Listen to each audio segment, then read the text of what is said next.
right, everybody. It is now 5 o'clock, and I'm happy to kick off our meeting for tonight. I see we have quite a few folks that have joined us, so welcome. And yes, welcome to our 49th Arvin and Lamont CSC meeting. Before we open it up for welcomes and introductions, we're going to take a few moments to set up interpretation, and then go through our logistics and our housekeeping slides. So to start with interpretation, I'm happy to welcome in Diana from Linguística to share some instructions. Welcome, Diana. Thank you, Madeline. Buenas tardes a todos y bienvenidos a la Junta. El día de hoy tenemos el servicio de interpretación disponible para aquellas personas que lo requieran. Ya está activada la función de interpretación, así que en la parte de abajo del menú de Zoom van a ver un icono que parece un mundo que dice interpretación o interpretation. Pueden seleccionar ese icono y seleccionamos el idioma español y también silenciar el audio original para que no escuchen dos voces a la vez. Y si se están conectando desde una tableta o desde un dispositivo móvil, pueden tocar su pantalla y buscar la opción de los 3 puntos. Seleccionamos nuevamente interpretación de idiomas o language interpretation. Seleccionamos español, silenciar el audio original y al final le damos la opción que dice finalizado, terminado o listo. Si tienen alguna dificultad para unirse al canal de interpretación, nos hacen saber por el chat para poder ayudarles. Ahora voy a dar las mismas instrucciones, pero en inglés. Hello, everyone. Today we'll have interpretation available for those who need it. If you're joining from a computer, at the bottom of the Zoom menu, you will see a word-like icon that says interpretation. You can select that, and then you will select English. And if you're joining from a tablet or your phone, you can tap your screen, select the 3 dots, and find the option that says language interpretation. You will select English, and at the end, you will select finish or done. If you have any issues joining the interpretation channel, please let us know in the chat so we can help you. Thank you. Gracias. Thank you, Diana. Appreciate it. This is Maddie. And we'll just take a second here to see if folks need any support transitioning into the interpretation channel. You need any help making sure you're in the correct channel, please feel free to let us know, and we can ensure that you are where you need to be. Another friendly reminder regarding interpretation, we just ask folks to speak slowly and to state your name prior to speaking. The reason for this is so that folks who are in the Spanish channel can follow along with who's speaking when speakers change throughout the meeting. As your facilitators, part of our role in these meetings is to work behind the scenes to take attendance, offer technical support, and just general support to ensure everyone is able to fully engage in tonight's meeting. So if at any point you're having issues with Zoom or the interpretation or have any questions in general, please feel free to send me a message or send a message to my colleague Liz, and we'll be happy to help. Next, what you'll see here on the screen is an outline of our naming conventions. We use these conventions because they help with attendance tracking and the stipend distribution process. For CSC members, we ask that you put the letter CSC on your Zoom name. And for residents who are a part of the stipend program, we also ask that you add the letter R. If you're having any trouble changing your name, you might see us on the back end change your name at some point through the meeting. And again, it's just to help track attendance and support the distribution of the stipends.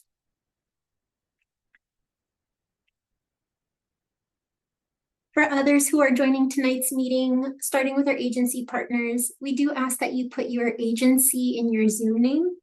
And for members of the public who are joining tonight's meeting, we also ask that you indicate that in your Zoom name by putting the letter P, as this also helps us track who to call on during our public comment period.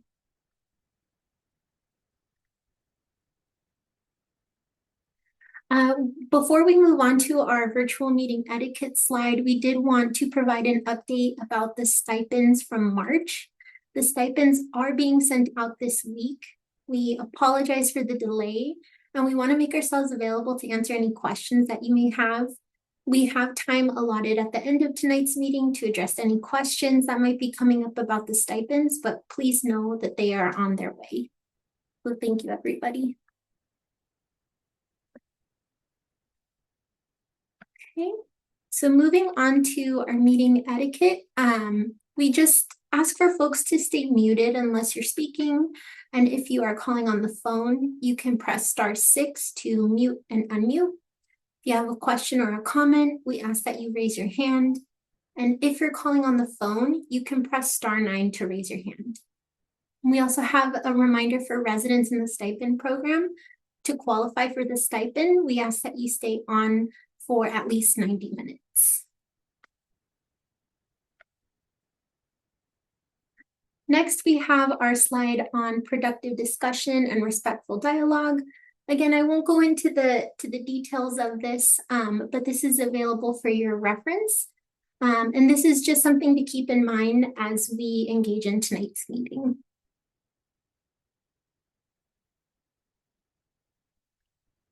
And next we have the agenda. Tonight we have space for our welcomes and introductions, followed by our action item tracker. And following that, we have an update from CARB about the regulatory and enforcement updates, our standing updates, wrap up, and space for public comment.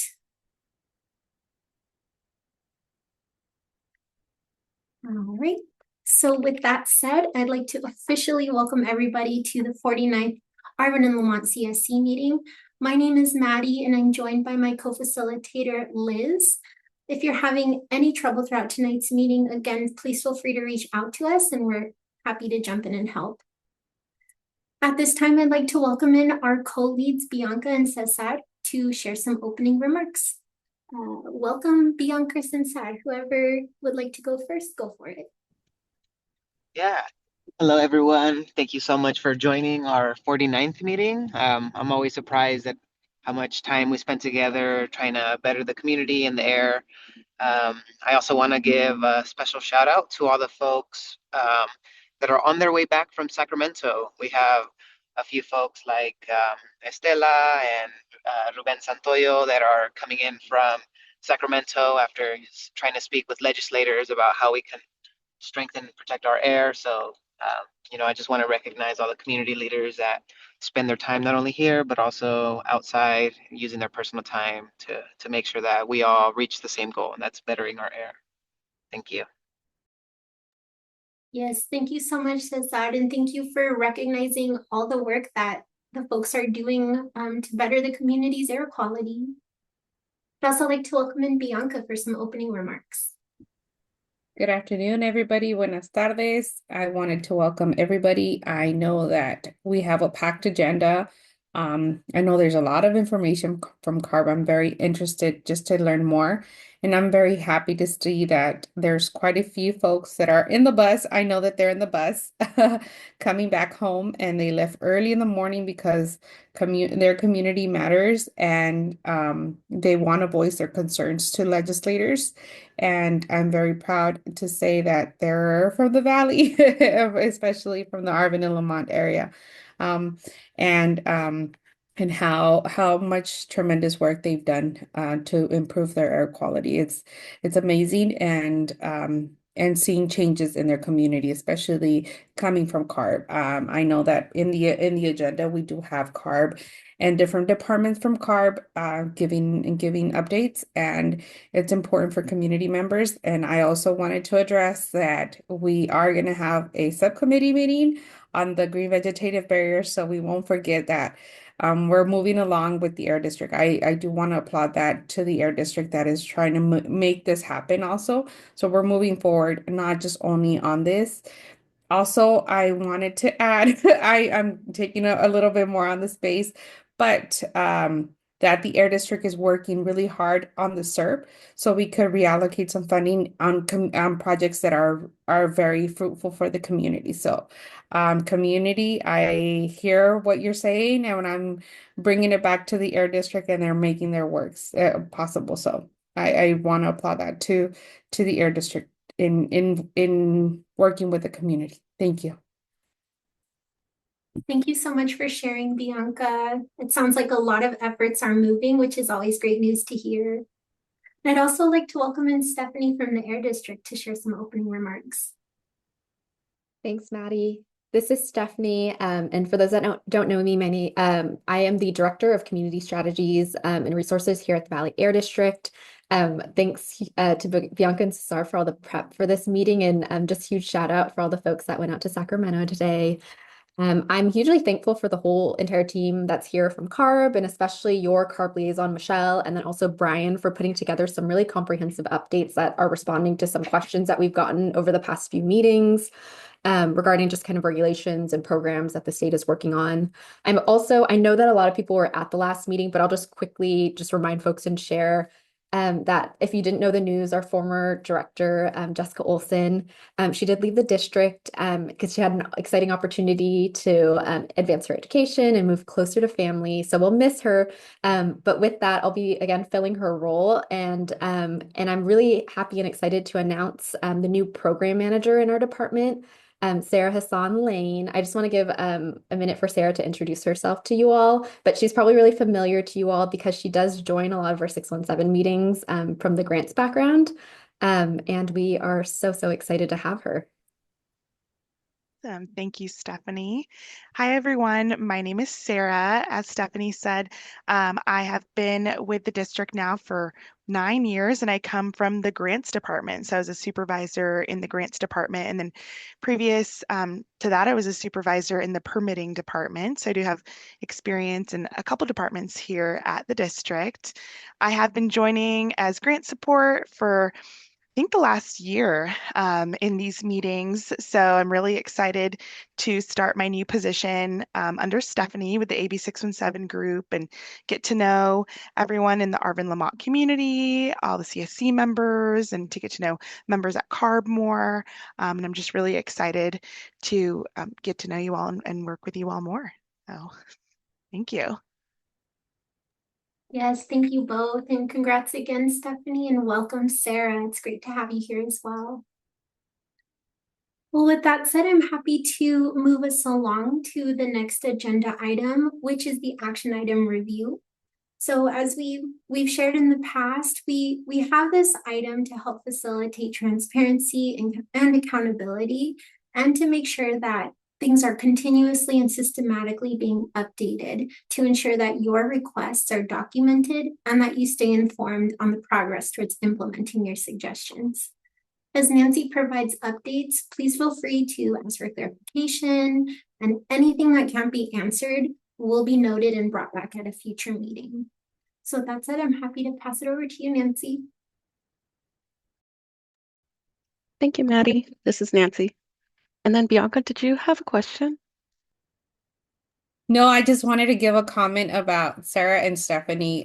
Welcome to the team. I met Sarah in the lawnmower exchange program, and I wanted to address it to the CSC that she's been an amazing help. And you could tell right away from the heart that she's willing to work with the community, especially all the staff from the Air District.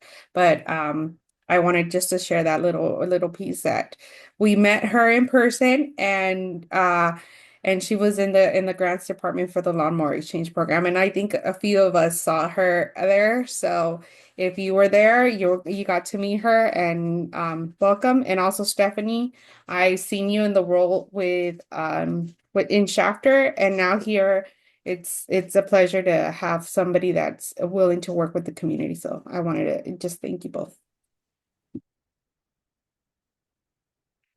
This is Nancy. That was beautiful. Love it. And yeah, we are so excited to have Steph step into this role and Sarah here just to support us as well. Super exciting. Well, with that being said, I will go ahead and drop the action items just in case anybody wants to follow along. You can find the link in the chat. And then I will go ahead and share my screen.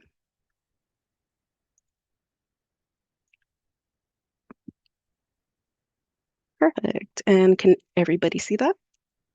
Great. Thank you.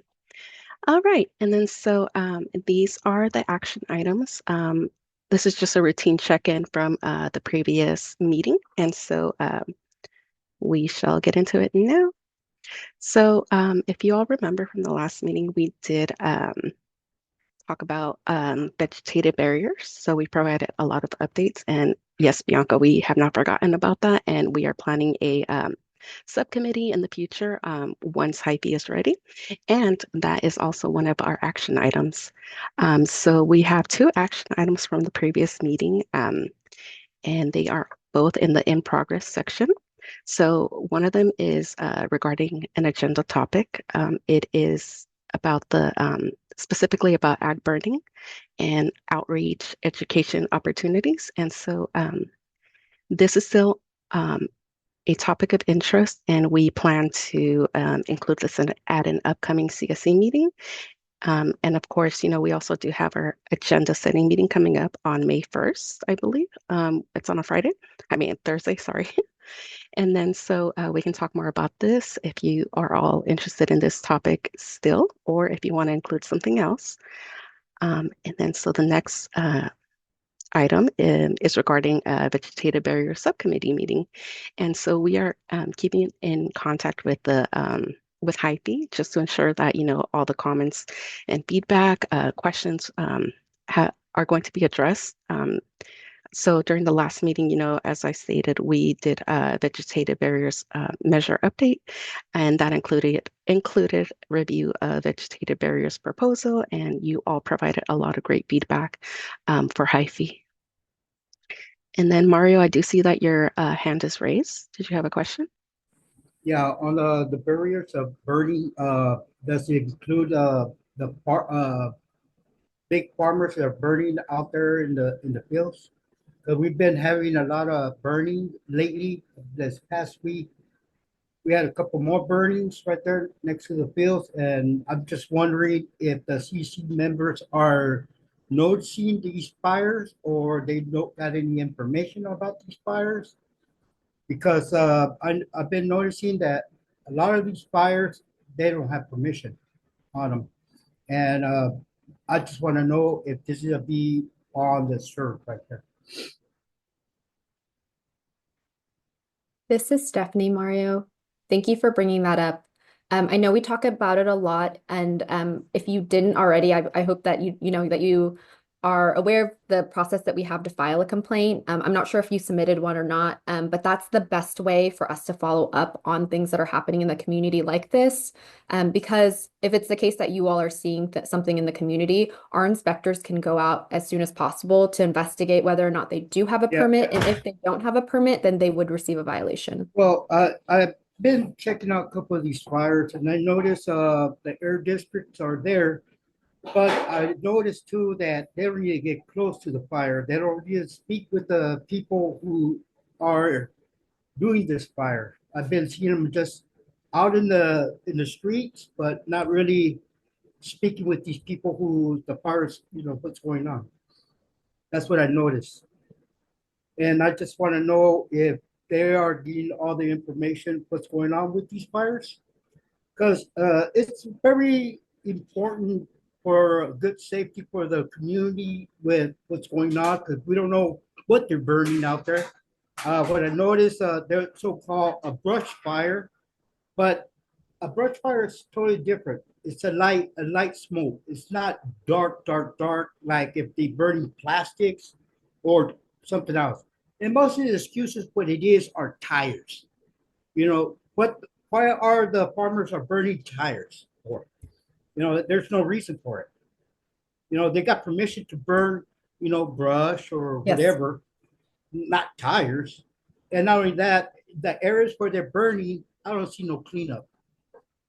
I mean, I got tons and tons of pictures where I go and take pictures. I don't see them cleaning up the area. This is Stephanie. I hear you, Mario. I fully agree with you that there are, at this point, ag burning has been phased out, but there are some exceptions to some things that can't safely be burned, or sorry, can't safely be like chipped or incorporated in other ways, that there might be some very small exceptions.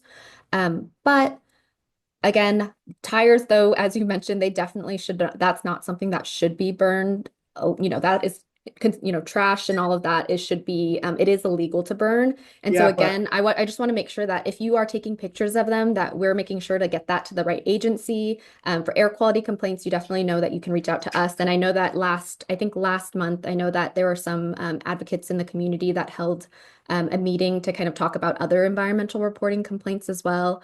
So if you're not sure where to submit any complaints to, Mario, well, let us the know. only pro the I only know pro CSR also has been a good resource as well. well, the only problem is that I don't want to do no more complaint because and then I'm gonna have problems. And I'm been noticing that I've been having problems about it because I'm the only one speaking out on these type of burns, and I don't see no other members really jumping on it. And the problem is that this is a very health issue. Mhm. What's going on, and I'm doing this for my community, and I want to make sure my community, you know, we are doing the proper job to make sure they're getting the health issue fixed. And not only that, I don't see really that uh, improvement Mm. on what's going on, with the burning. And, yes, I don't want to see our community burning papers and stuff like that. But most of the stuff that I'm seeing people burning is in the fields. And I mean, we already had one, what, last week? I mean, a couple of days ago, a big fire next to the refinery. And this thing was black.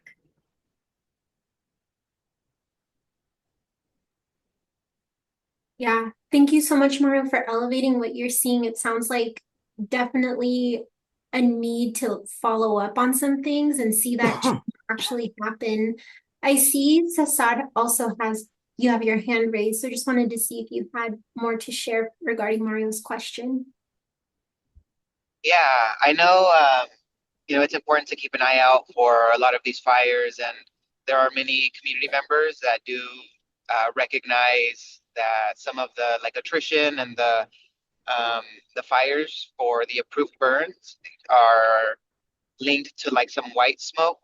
But whenever we do see any dark black smoke or smell, maybe like plastic burning or something of that sort, it's important to make the report because the fire that Mario was mentioning that happened in front of the refinery in the field there was unfortunately a homeless encampment that started a fire, and it caused, I think, some tires to burn as well.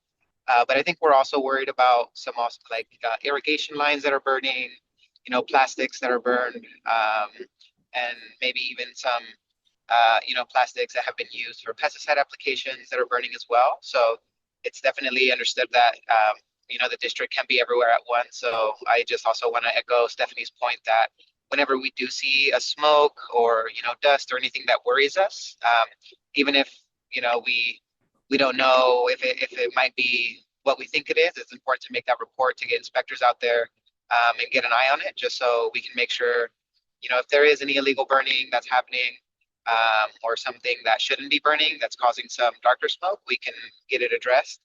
I know some folks from Arvin saw that, I think, last month, and made a report. And it did ended up being that there was, a farmer, I think near Comanche, that was burning some plastics, and they were actually given notice of violation from the district as well. So, I want to thank the district for being able to do what they can, and give notices of violations whenever things that aren't supposed to be burned are being burned. And I, ask everyone to keep an eye out for anything that they might think is suspicious or out of place or out of order, so we can get an inspector out there with the air district.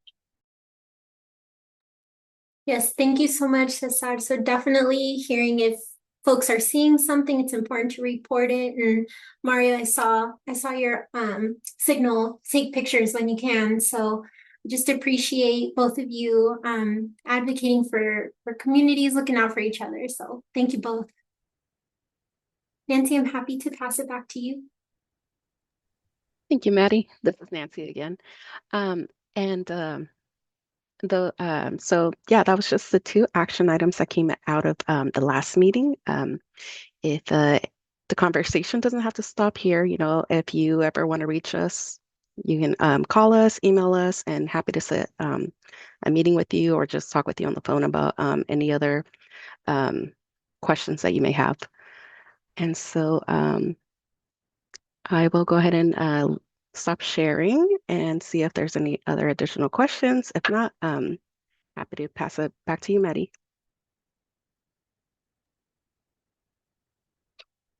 Yes, thank you so much, Nancy. Just pausing here for a moment to see if folks have other questions or anything that they'd like clarification on.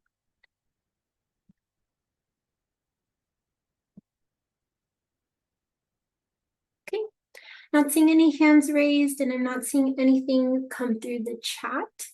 So I think we're all set. Thank you all so much for walking through the action item review. Thank you, Nancy, for sharing that with us.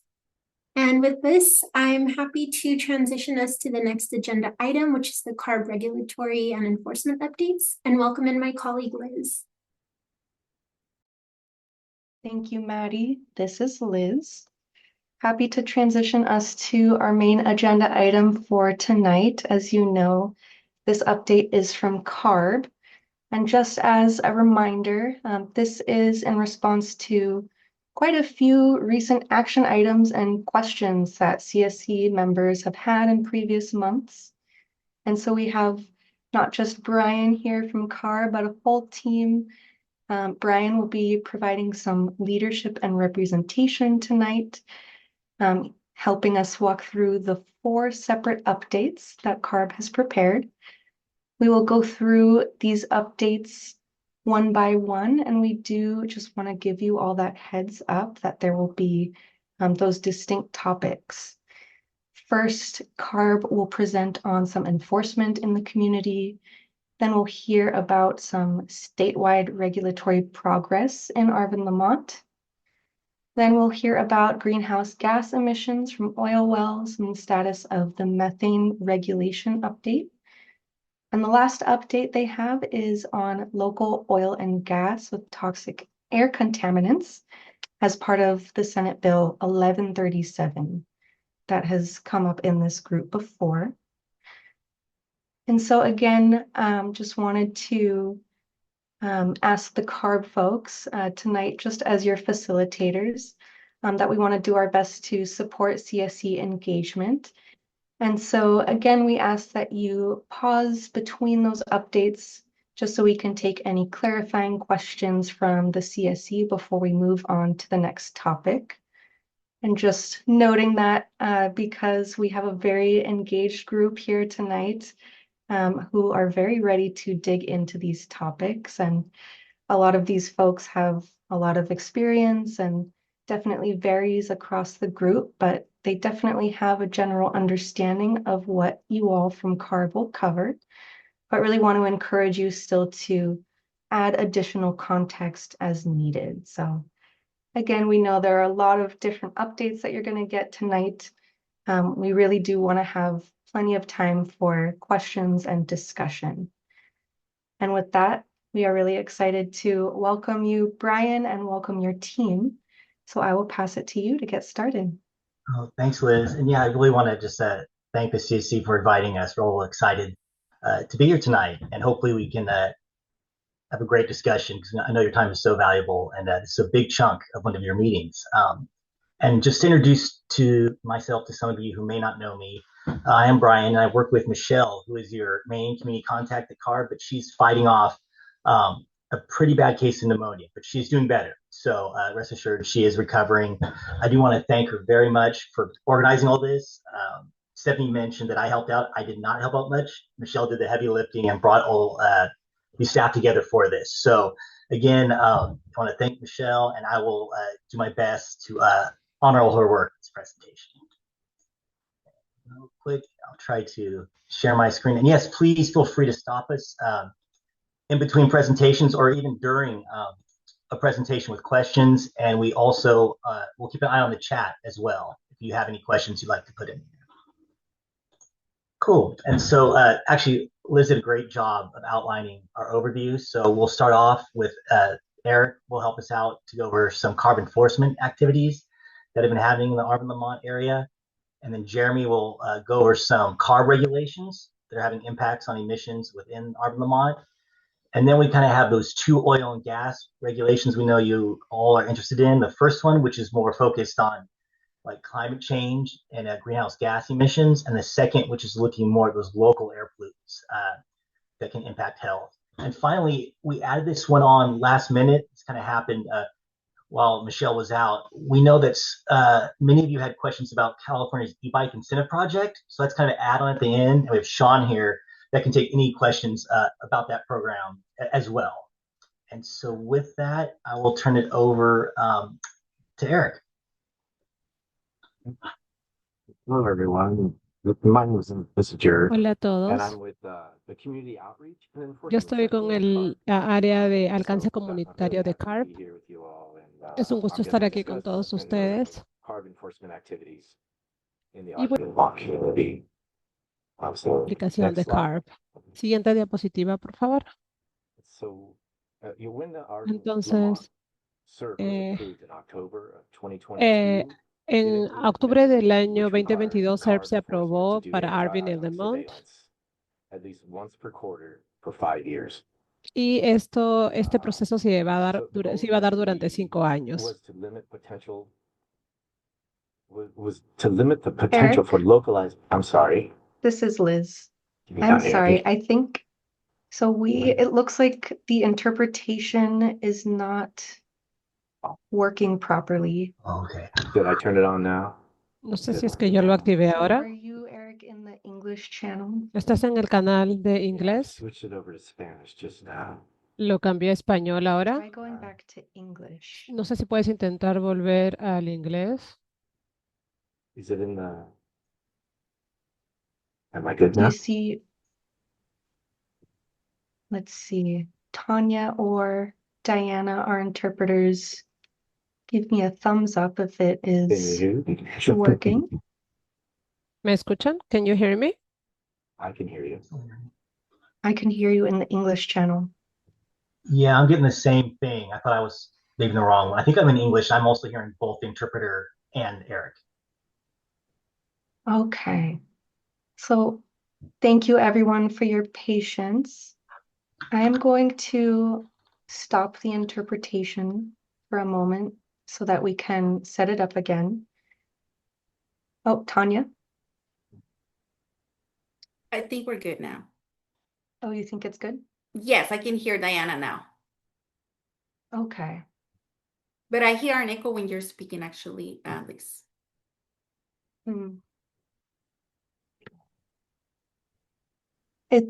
How is this? Can you hear me? Okay.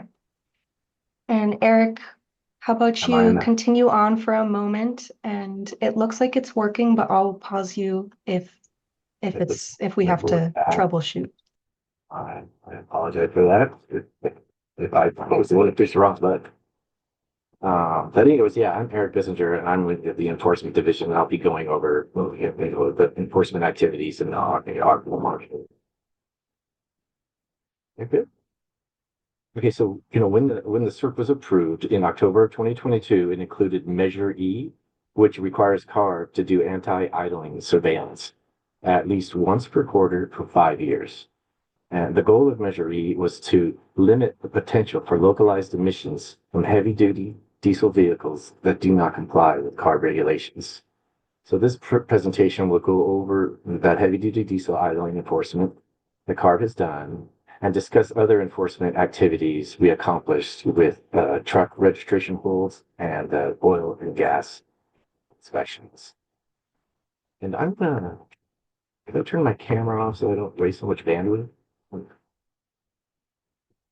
Next slide. Okay, CARB has primary authority over emissions from mobile sources, including heavy-duty diesel idling inspections.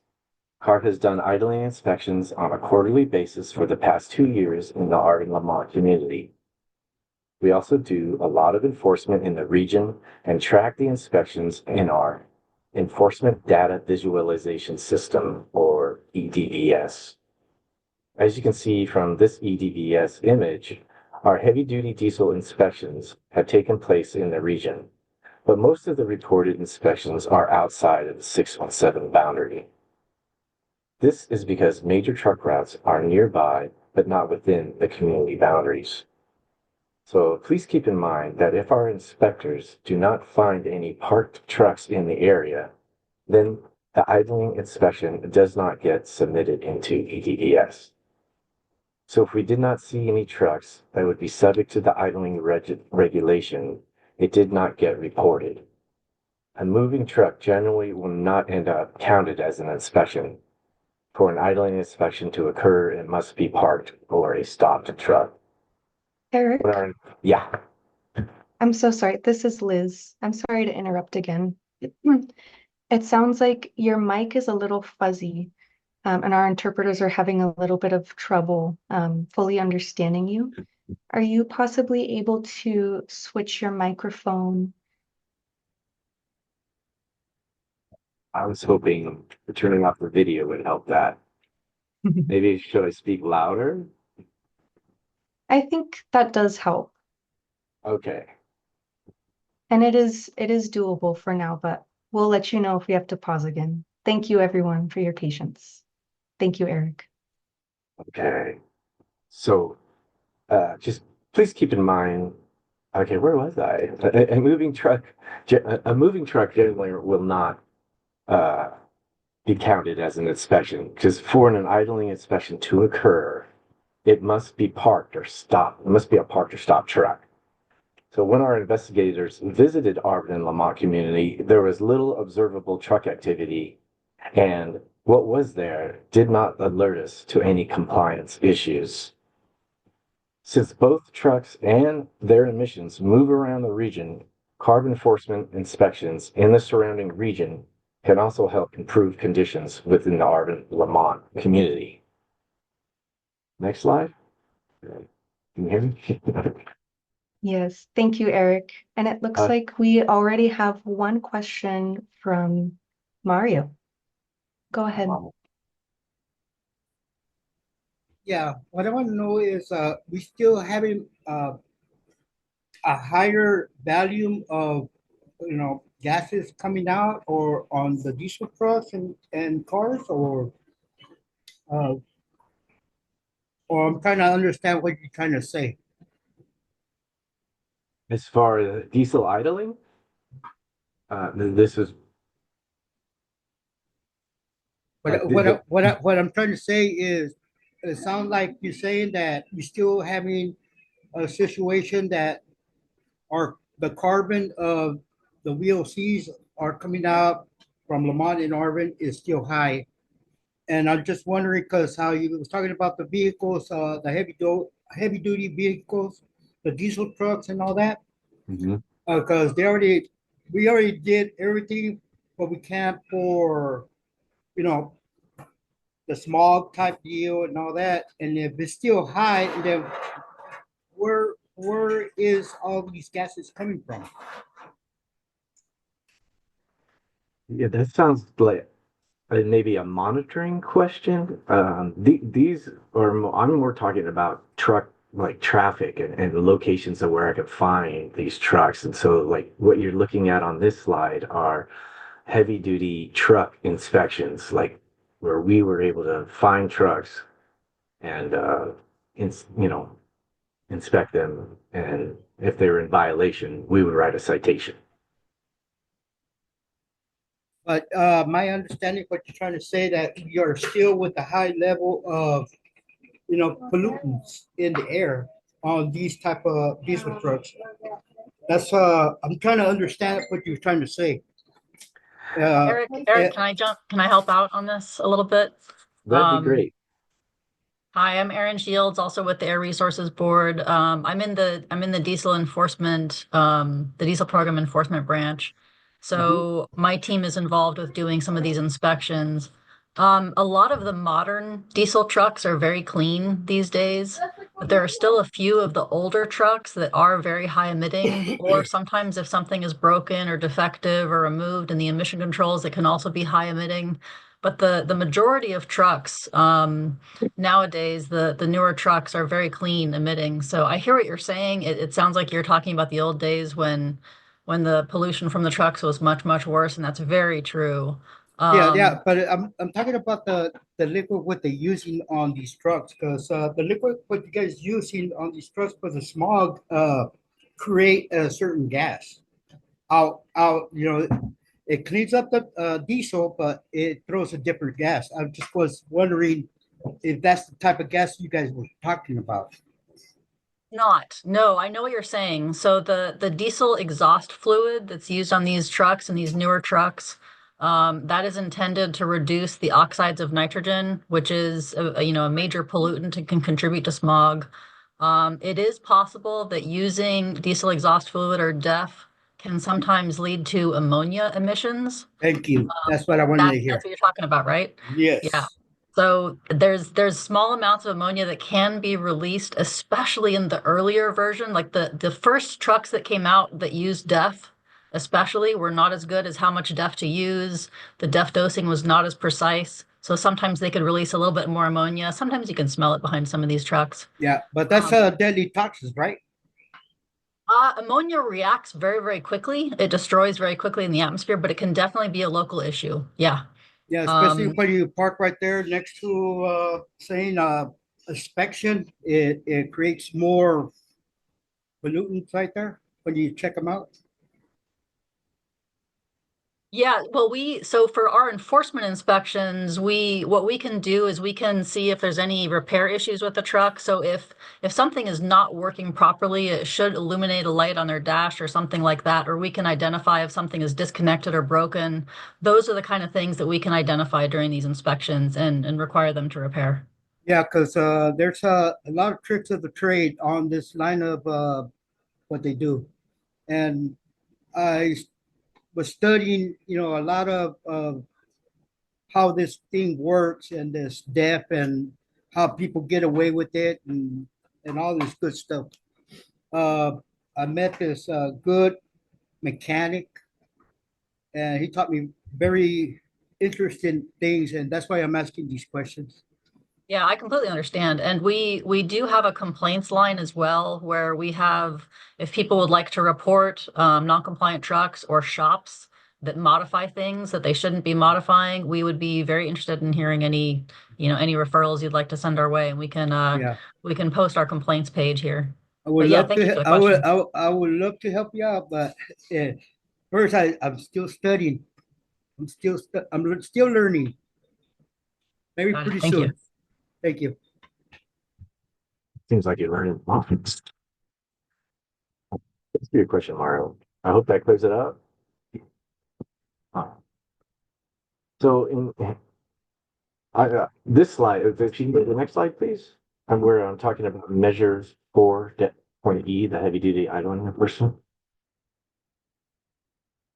So in past CSC meetings in 2021 and 2022, we were given locations where the community was concerned about heavy duty diesel idling and traffic.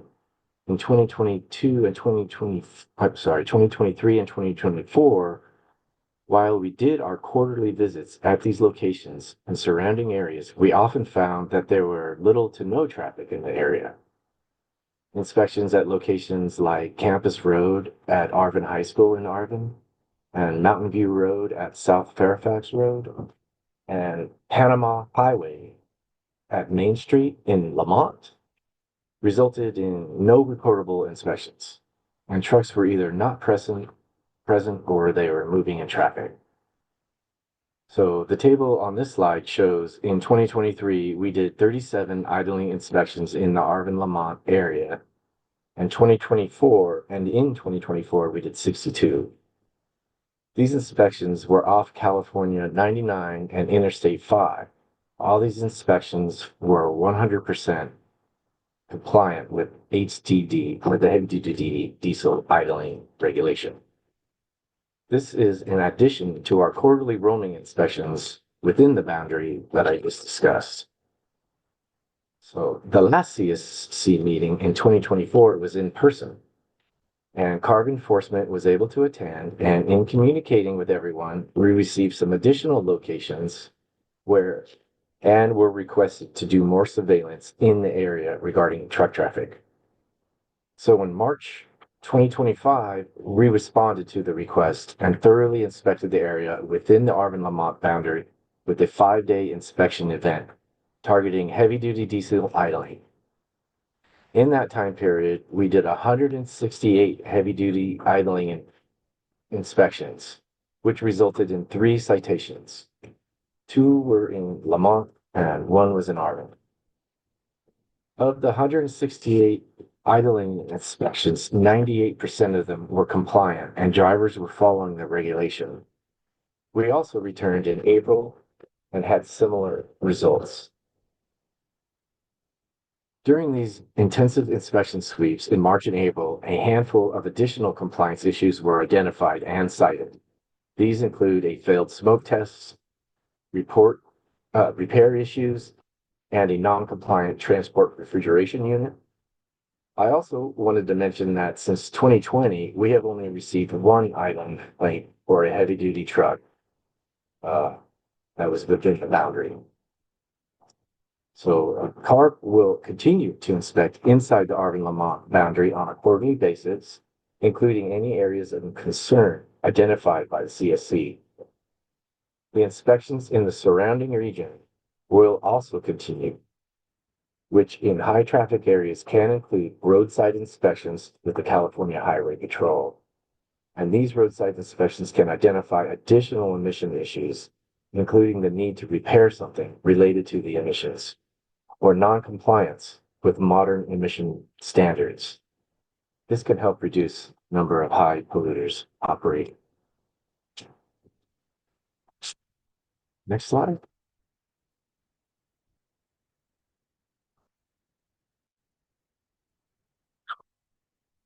Another tool we use to force compliance with CARB regulations is to place registration holds at DMV on light and heavy duty diesel trucks that do not meet CARB's emission regulations. This is generally because the trucks is older or is equipped with a 2010 or older engine and are not equipped with modern emission controls. So this slide summarizes the registration holds placed on trucks registered in the Arvin-Lamont zip codes, but it's important to note that these standards apply to all trucks passing through and registration holds occur statewide.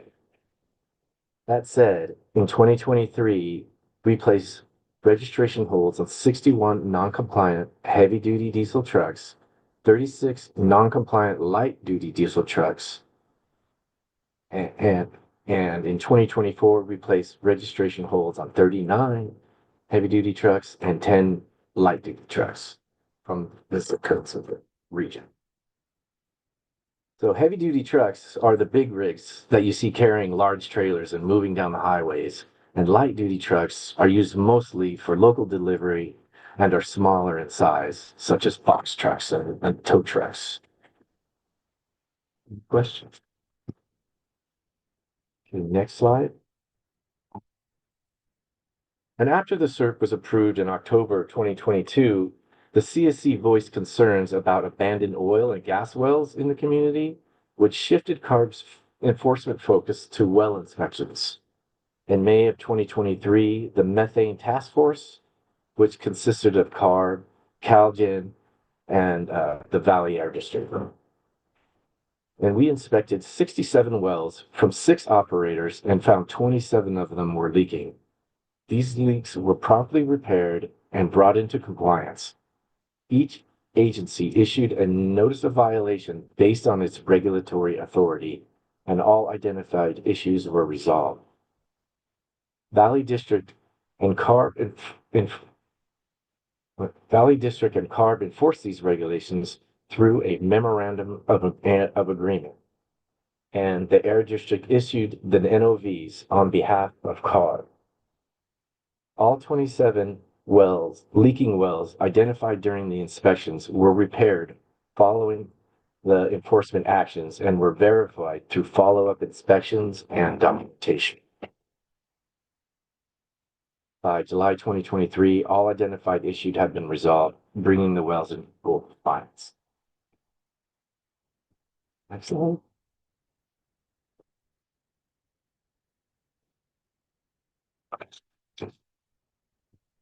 So another improvement last year is that we updated EDVS with our inspections on a quarterly basis so the community members could see the inspections and the results quicker. CARB continues to request the community involvement in enforcement efforts and encourage you, the residents, to file complaints when they can. Stephanie had said. So, and I have my colleagues Aaron and Gabriel Pacheco here, and we are able to answer any other question. And the names on this slide, Warren is my supervisor, and the community outreach enforcement is the section we are in.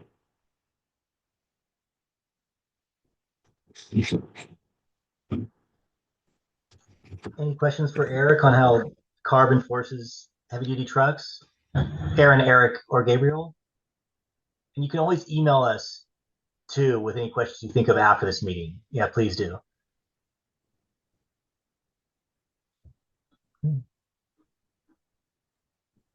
Well, if everyone is ready, we can move on to the next subject. I don't want to rush anybody, but okay, cool. We can always come back at the end as well. Oh, thank you. Thank you, everybody. So the next topic we have, we're gonna have Jeremy take us through this. We're gonna go over some of the regulations that CARB are working on or that are already in effect that help reduce emissions in the Arvin Lamont area. And so, Jeremy, go ahead, take over, and just let me know when you'd like me to advance. Yep, go ahead, next slide. Thank you, everyone, for letting me come today and present some information to you. I'm going to keep it kind of short, but again, if you have any questions, just feel free to ask at any time. And so this table right here is a list of the CARB regulations that were cited within the Arvin Lamont SERP.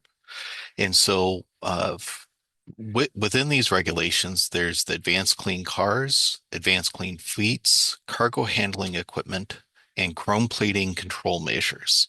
So of those, two have already been adopted. That's both advanced clean cars and the advanced clean fleets, as well as in the cargo handling equipment regulation is currently in the development phase, as well as the chrome plate. The cargo handling is being developed, and the chrome plating actually was adopted just recently. As you can see, we do have some emission reductions that we can share that's specific to your community with the advanced clean cars. In the advanced clean fleets, you'll see some asterisks, and I will get to that in a later slide. Next slide. Mario, you had a question, sorry, before we advance. Yeah, I got a good question. How these rules and regulations apply to the older cars, saying the hot rods, street rods, and all the cars that they race out there, and the tractors they pull dirt and all these sports that they have out there. So the advanced clean cars regulation is primarily focused on the sale of new vehicles, making sure that the new vehicles that are being sold are either electrified or have significantly lower emissions. And so there are other regulations that actually apply to some of the older vehicles. There's some regulations for 2010 maybe, but right. I'm talking about older cars. I'm talking about the sports of car show and saying hot rods they race and stuff like that here in Kern County. I mean, we got the Speedway and all these other agencies that have clubs of old cars.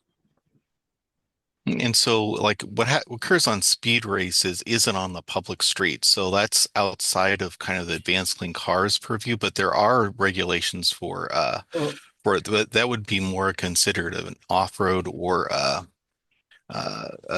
recreational vehicle, more or less. And there are several regulations. And what I can do is I can ask some staff here at CARB on some of the regulations that would apply to some of the hot rods and some of the car shows. And then I can reach back out to you with some of those regulations and how they're applied if you're interested. Yeah, because I am interested because I'm into old cars and and I need to know myself. Yeah. I build them, and Cool. I want to just to know where I'm standing. Mhm.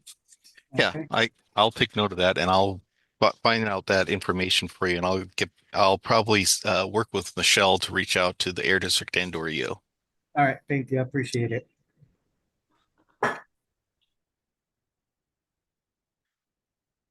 Okay. If there's no other questions, we can move on to the next slide. And some of the other uh, strategies that were included within the SERP as well was heavy duty inspection and maintenance, the in-use locomotive, the small off-road engines, as well as the transportation refrigeration unit regulations. And so again, we have some quantified benefits for heavy duty I&M as well as the small off-road engines. Next slide.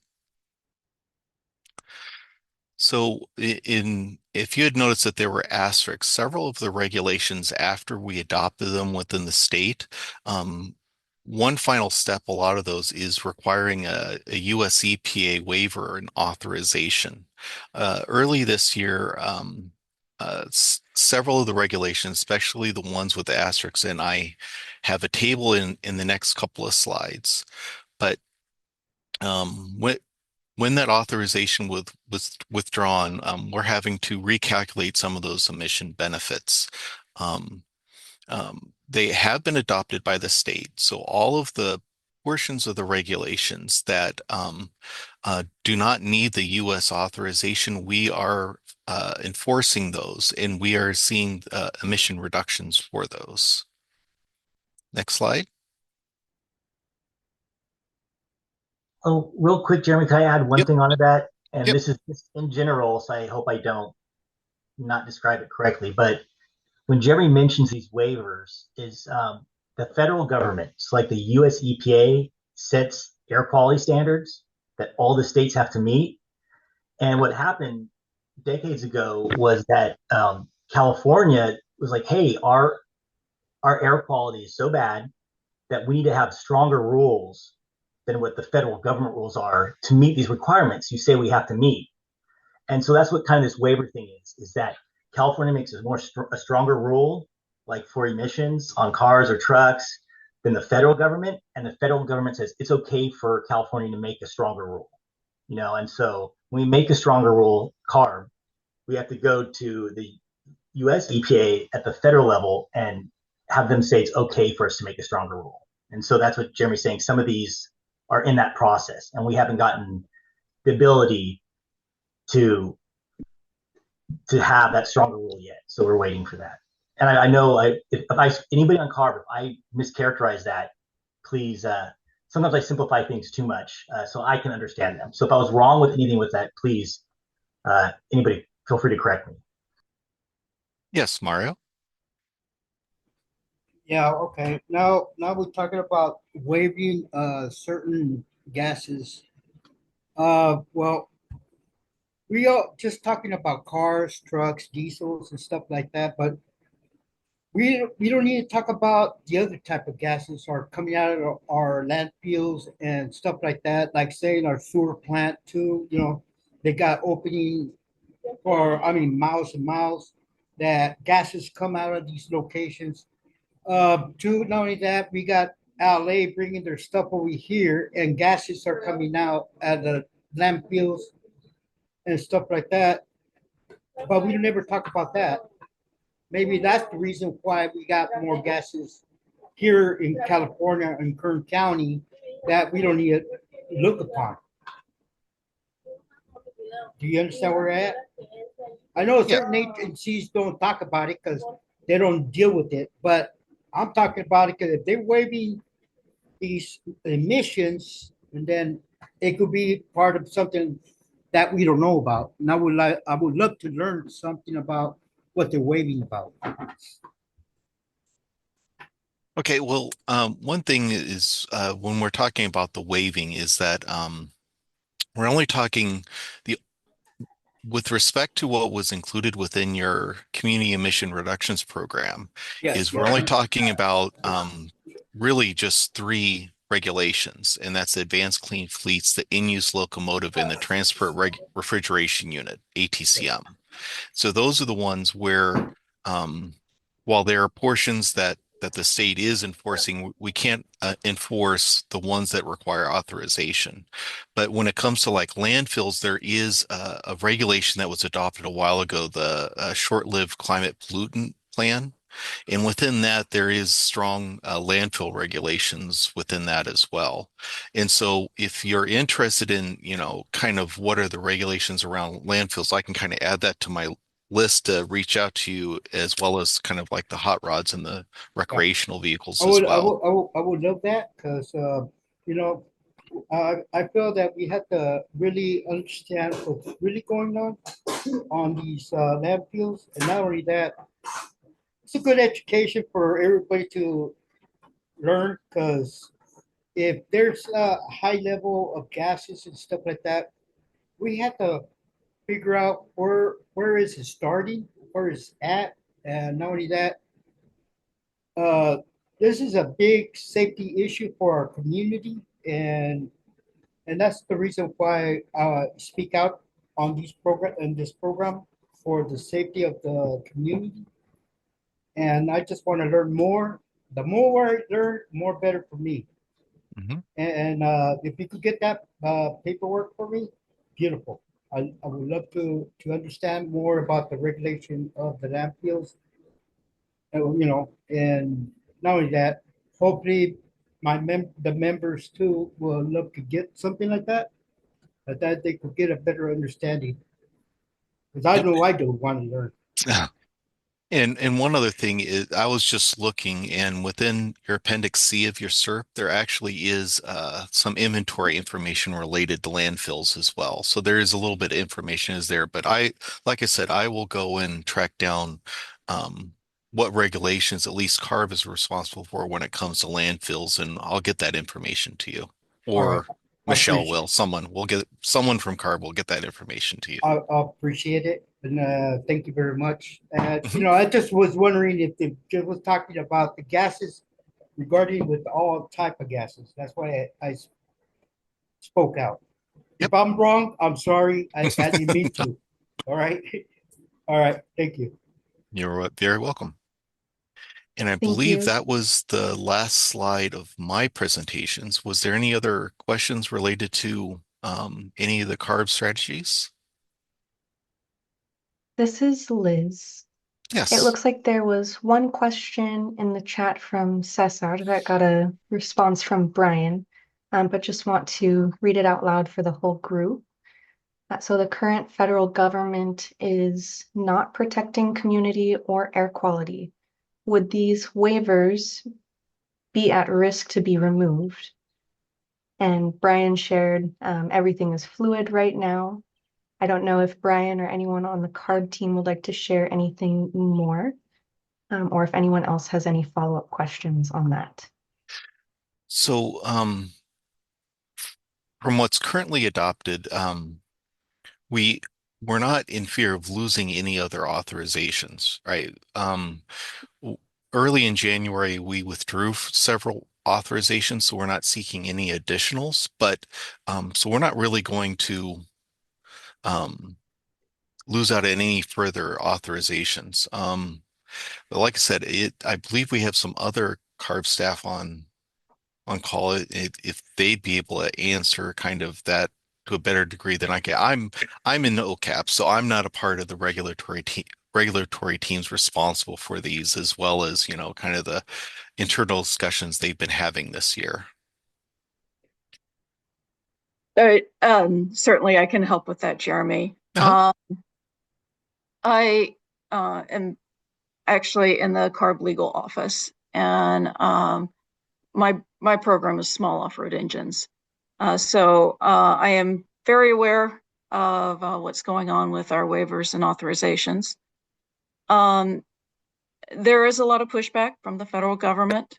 What I can say is that currently our SOAR regulation did receive its authorization in January, as did Omnibus, and some other programs received partial authorization. Yes, thank you, Brian. SOAR is small off-road engines. And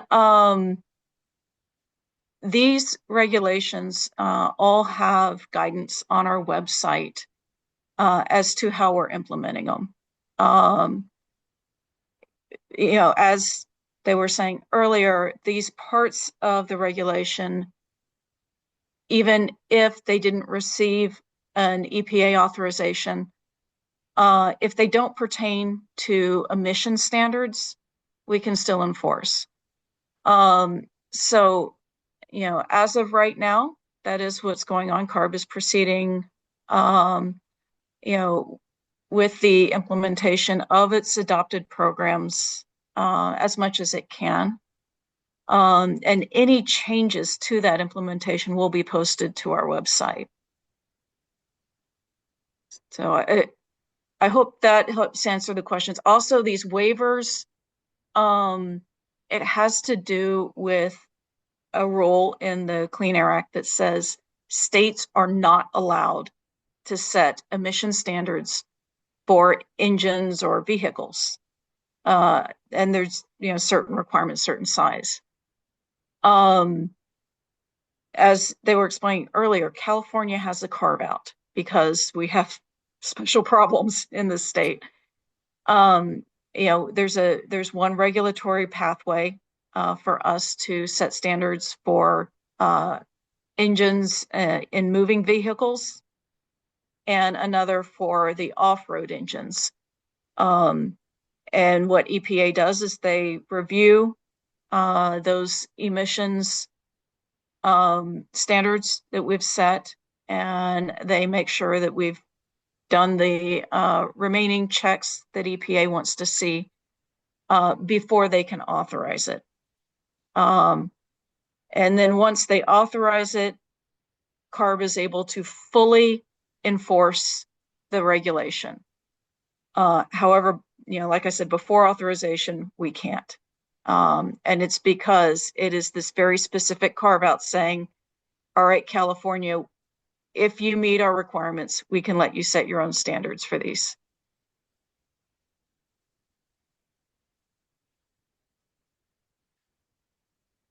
So in terms of answering the question of what your community can do to kind of help us, like I said, we're kind of in the early stages of kind of looking at what we're doing. Both us and the Air District are fully committed to reducing emissions in your community. And so we're looking at any means necessary that we can to do that. And so if we are coming across issues where we could use public comment or support from your community, like with legislation or anything else, we'd be more than happy to reach out to you for that. Because we could definitely use your help sometimes. Yes.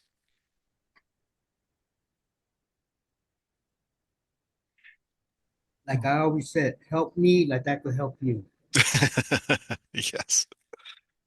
Thank you all for having me on. Well, thanks, Jeremy. And yeah, if anyone has any, oh, go ahead. Did I cut you off, Jeremy? I'm sorry? Oh, I thought I cut you off. No. Oh, so I just want to say thanks, Jeremy. And yeah, we can give if we want shorter updates on how the statewide strategies are going, like maybe a quick update, 5 minutes at the end of your meetings. We can work with Michelle to do that as well. So yeah, we'll make sure that you don't have to search our websites. We'll if things change with any of these regulations, we'll make sure to let you all know. Cool.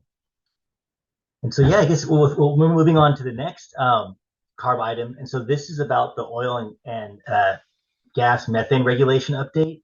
And so this really has to do with the more greenhouse gas side of things and also the local impacts of methane with oil and gas. So yeah, I will go ahead and turn this over. I think Carolyn is with us. Right. Thank you so much, Brian. Appreciate that. And good evening to everyone. My name is Carolyn Lozo, and I'm hoping I can answer any questions that you have tonight on what CARB is working on recently related to our oil and gas methane regulation. Because we've been working very hard to strengthen it recently. So just as a reminder, or if you aren't aware, in 2018, we started implementing this regulation, and it is specifically for oil and gas sources from production, processing, storage, and also some natural gas compressor stations. So this regulation works very much hand in hand with what the local air districts are doing throughout the state and what they've been doing for many, many years. And we work in cooperation with them to make sure that these sources are keeping their leaks down and they're being regulated appropriately. So some of the things that are included in CARB's regulation are leak detection and repair, which means that these operators have to go out on a routine basis, look for leaks within their facilities, find the leaks, mitigate the leaks, fix them within a certain time period. So that's a very important part of the regulation.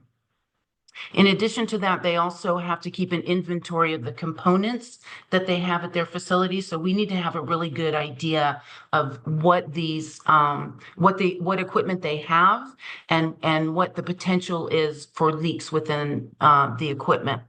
One of the really interesting and I think powerful things that we've in the past, I believe it's been almost 2 years now, added as a provision to this regulation is a satellite provision. And that means that very soon, probably within a month or so, CARB is going to be receiving data coming from satellites that go over California and look for methane leaks. Some from oil and gas, potentially, some from landfills, potentially, but those that are found, love that. Those that are found within oil and gas facilities, they're now required to find those leaks, again, find them, fix them within a certain amount of time, and report all of that information to us.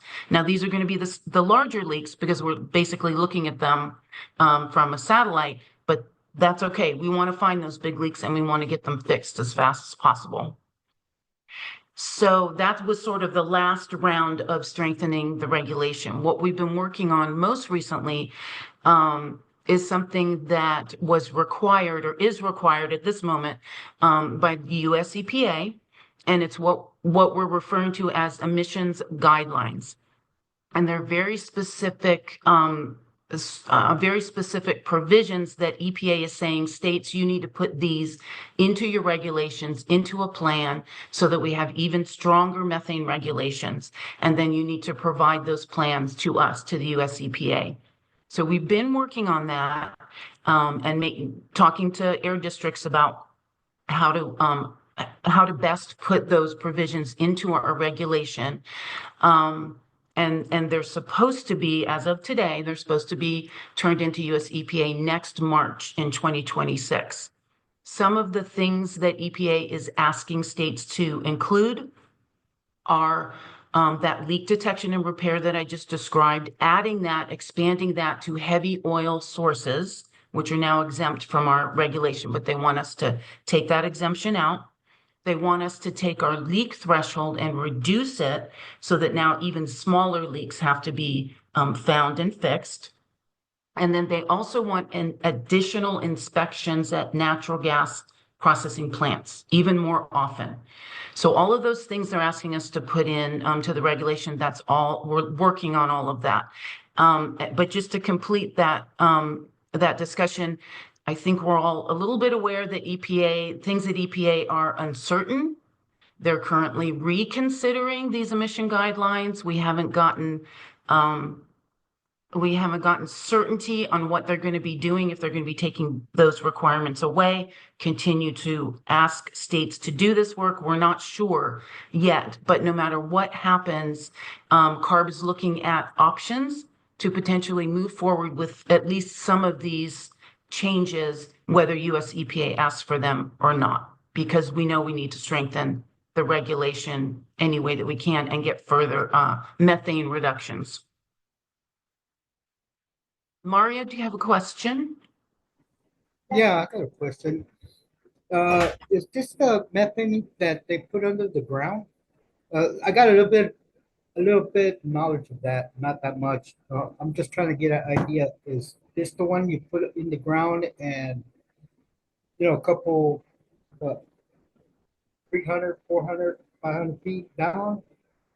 So this is methane that is coming from the oil and gas that they're pulling out of the ground, and some of it leaks. Some of that methane leaks. So that's what we're trying to reduce.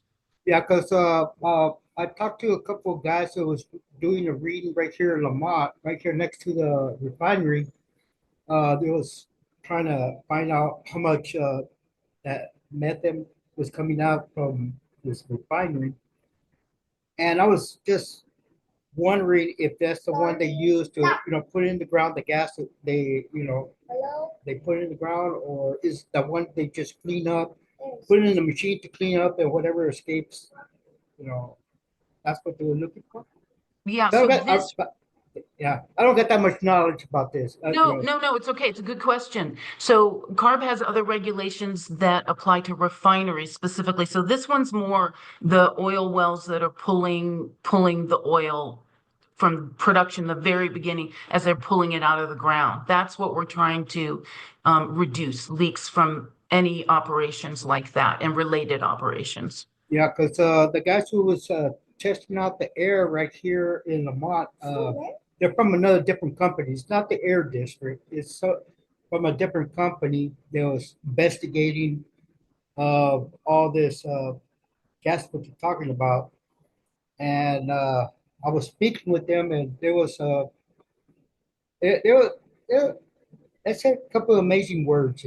I learned something off of them, but yeah, we got a problem with that right there.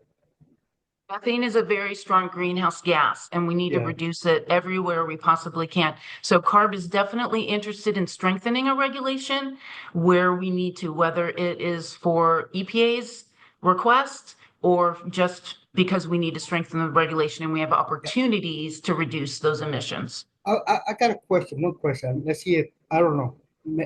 I've been noticing that our trees are drying up. Some parts of the trees are drying up. I mean, they got water, but a certain branches, they dry up. And it's not broken or cracked or anything. But I noticed in trees in Lamont and Arvin that certain trees are drying up on certain part of the tree. And mostly it's in the top. It's interesting. I don't know what that would be caused for specifically. Maybe others have ideas, but yeah, I'm not sure about the trees. Yeah, because that maybe that's the reason why, maybe from that type of gas or something. But that's what I started noticing on the trees. Interesting. Yeah, Interesting. because I got like 50. I got 59 years living here.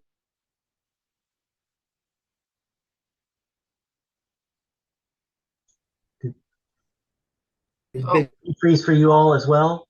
Didn't Mario? Yes. It does, yeah. Mario, it looks like you froze. I'm not sure if you can hear us. Oh.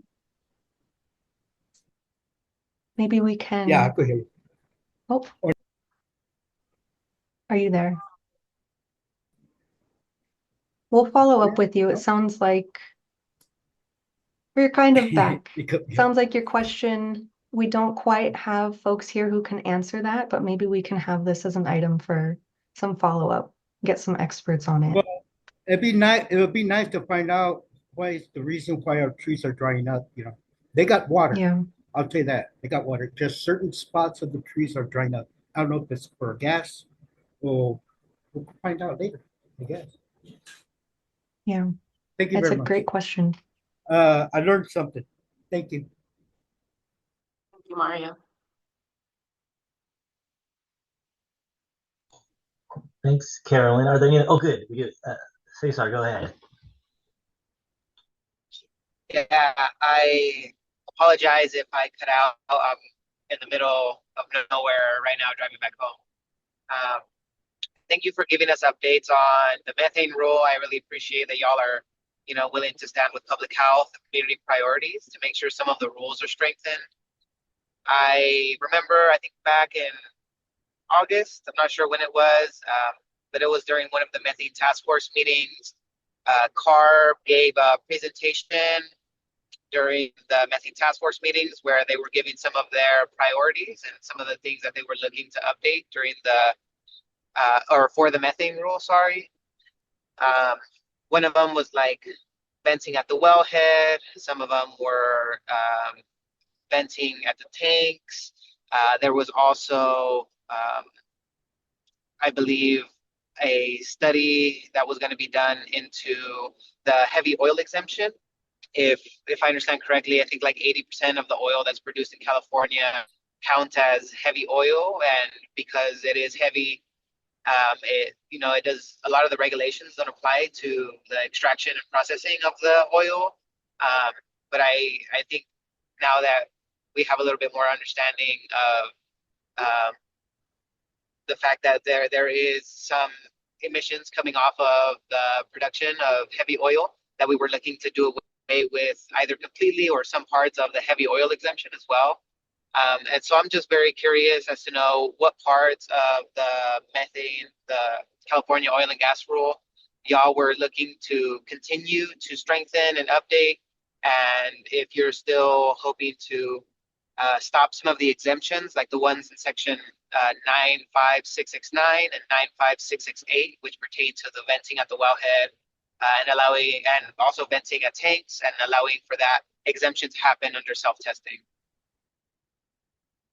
Thanks for that question, Cesar. And I mean, you're right on. So I'll speak to a couple of those things. Heavy oil obviously has been exempted from LDAR under CARB's methane regulation.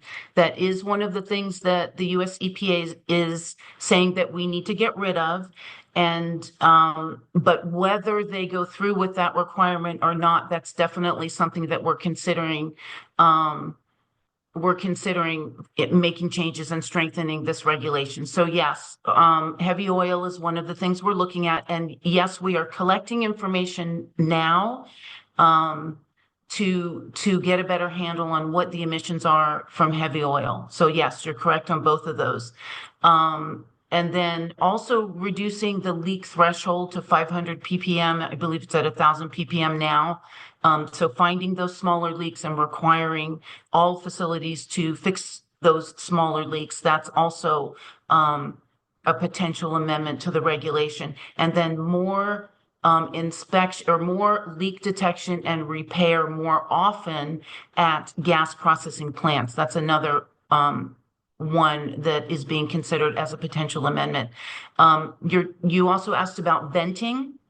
Yes, that is also something that's being considered, partially because EPA would like us to do it, but even if EPA doesn't require us to do it, we're also looking at banning some venting as a potential amendment to the regulation. So yes, a lot of the things that you're mentioning, those are all things that are being considered and discussed at this point, moving forward. We're tracking very carefully what's happening at US EPA, or watching to see if they make an official announcement on what they're going to be doing for these emissions guidelines.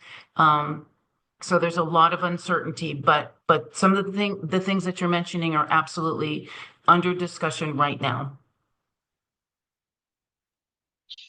Thank you so much. And I think there is just a general mistrust that certain rules and protections are actually going to be meaningful. So the fact that y'all are moving forward with these, despite any changes that may happen at the EPA at a much higher up level, I think is very reassuring to me, and hopefully to community members.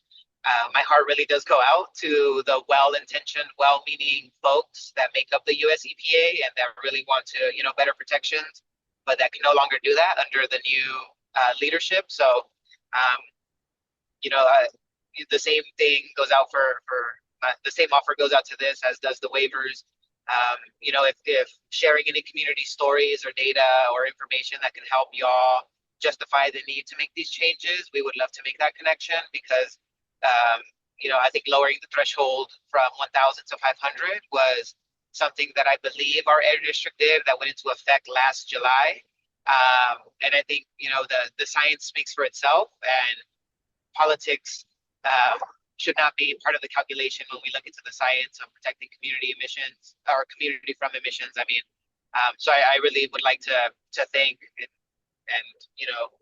commend you and everyone that's working on this to make sure that the methane rule is more protective and has less, loopholes and exemptions that allow for leaks that, that are seemingly legal and lead to no enforcement action whenever they are affecting community members. So it's very relieving to hear that y'all are still considering making some of these changes to better community protection. So thank you. Thank you, Cesar.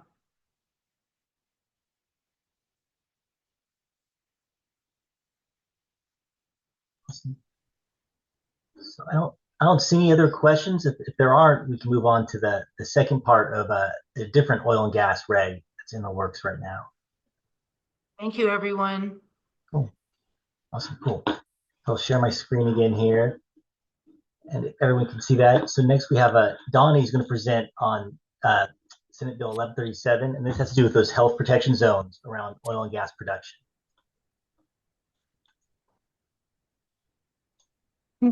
Next slide, please. So thank you, Brian, and good evening, everyone. My name is Donnie Jackson, and I'm pleased to be here on behalf of the SB 1137 implementation team. And this presentation is the development of our performance standards for the emission detection systems. And tonight I'm here just to present some basic information to solicit input and feedback on what our team is working on, and that if you've got questions at any time, please interrupt me or hold them to the end. I'm open either way. Next slide, please. Okay, so I'd like to start with a few slides on history and context of Senate Bill SB 1137 before we get into CARB's responsibilities. SB 1137 was signed into law in 2022. And then in early 2023, there was an industry-led referendum that delayed its implementation until June of 2024, when it went into effect immediately. Next slide, please. So to provide a little bit of background information, SB 1137 establishes health protective zones around sensitive receptors that are located within 3,200 feet of oil and gas production wells and production facilities. Examples of sensitive receptors include residences, schools, hospitals, clinics, and any businesses that are open to the public. SB 1137 prohibits drilling of new oil and gas wells in the health protective zone, and operators of existing facilities within the health protective zones must submit leak detection and response plans for all facilities that fall within that zone. Next slide, please. Thank you. Other requirements of SB 1137 for operators include providing sensitive receptor inventories and maps of proposed operations to the California Geologic Energy Management Division, also known as CalGEM, controls for light, sound, dust, which are enforced by CalGEM, the offer of water sampling and testing under certain circumstances as overseen by the State Water Board, and then lastly, the development and implementation of leak detection and response plans, which is the focus of the rest of my presentation. Next slide, please. So SB 1137 requires leak detection and response plans to include 4 key components.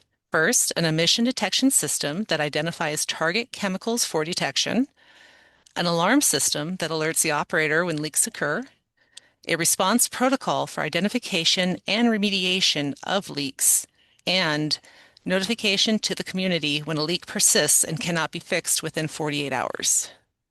Next slide, please. So for existing oil and gas leak detection requirements, to provide just a little bit more context, it's important to note that oil and gas production facilities operating in California are currently subject to leak detection and repair requirements, as we heard earlier. Depicted in this graphic, you see that there are air pollution control district rules that seek to minimize VOC and toxic air contaminants. There are CARB greenhouse gas emission standards for crude oil and natural gas facilities that seek to reduce methane emissions. And then the US EPA has recently amended their new source performance standards and added emission guidelines for existing sources to set increasingly stringent leak detection thresholds and limit other emission sources that were previously exempt. Generally, these all include periodic inspections using handheld instruments and are typically conducted on a quarterly basis. Next slide, please. So CARB will be developing performance standards for continuous emission detection systems under SB 1137.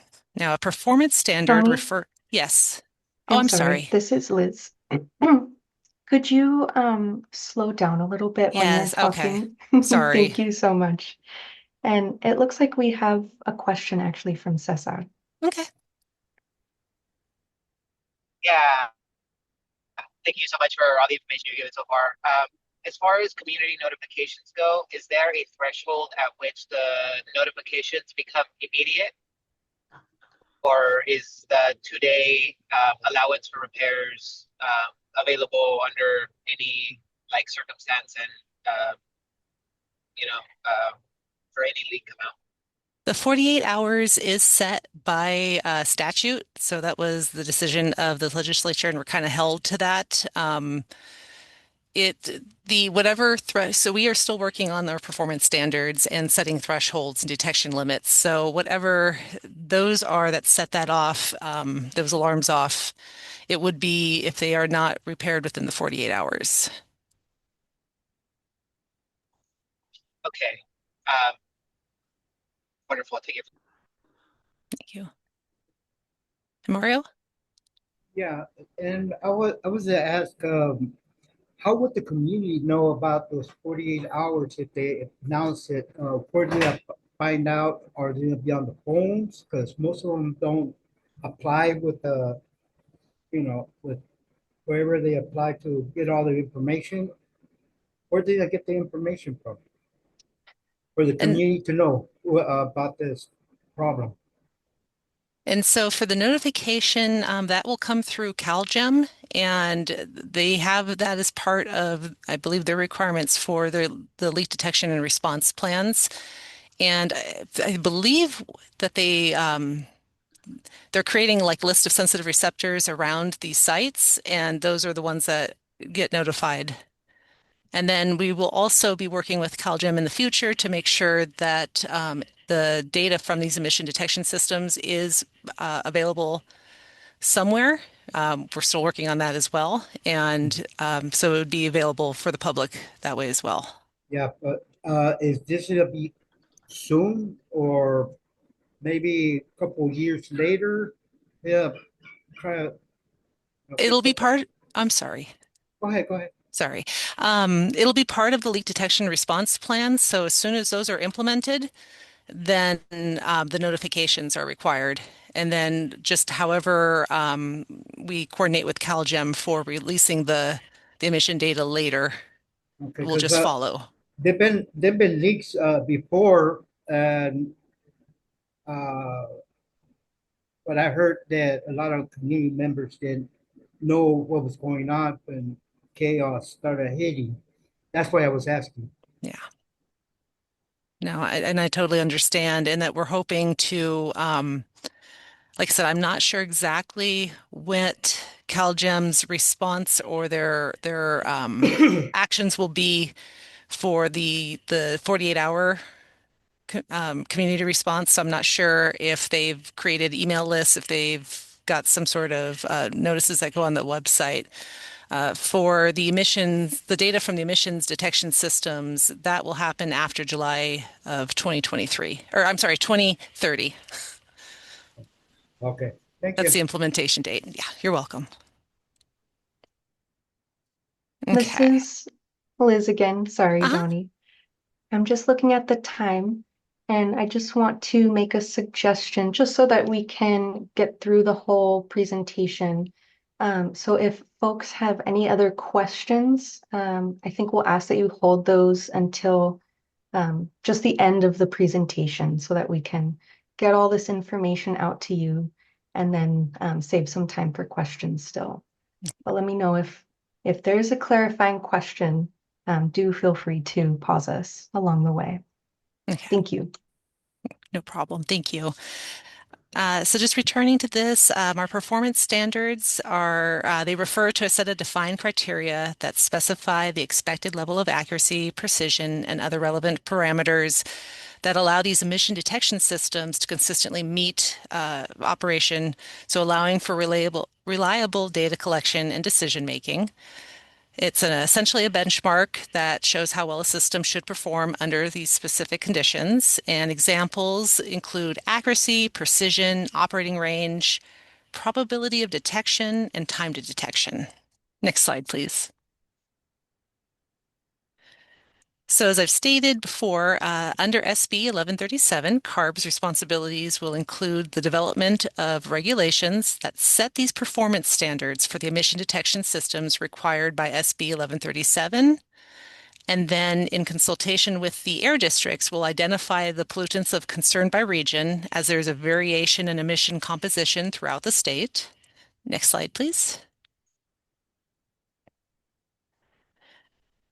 So CARB, in consultation with CalGEM, will also review and approve or deny the leak detection and response plans. Oh, can you go back one? Sorry. They look the same. We just split up CARB responsibilities in CalGEM and then with CalGEM.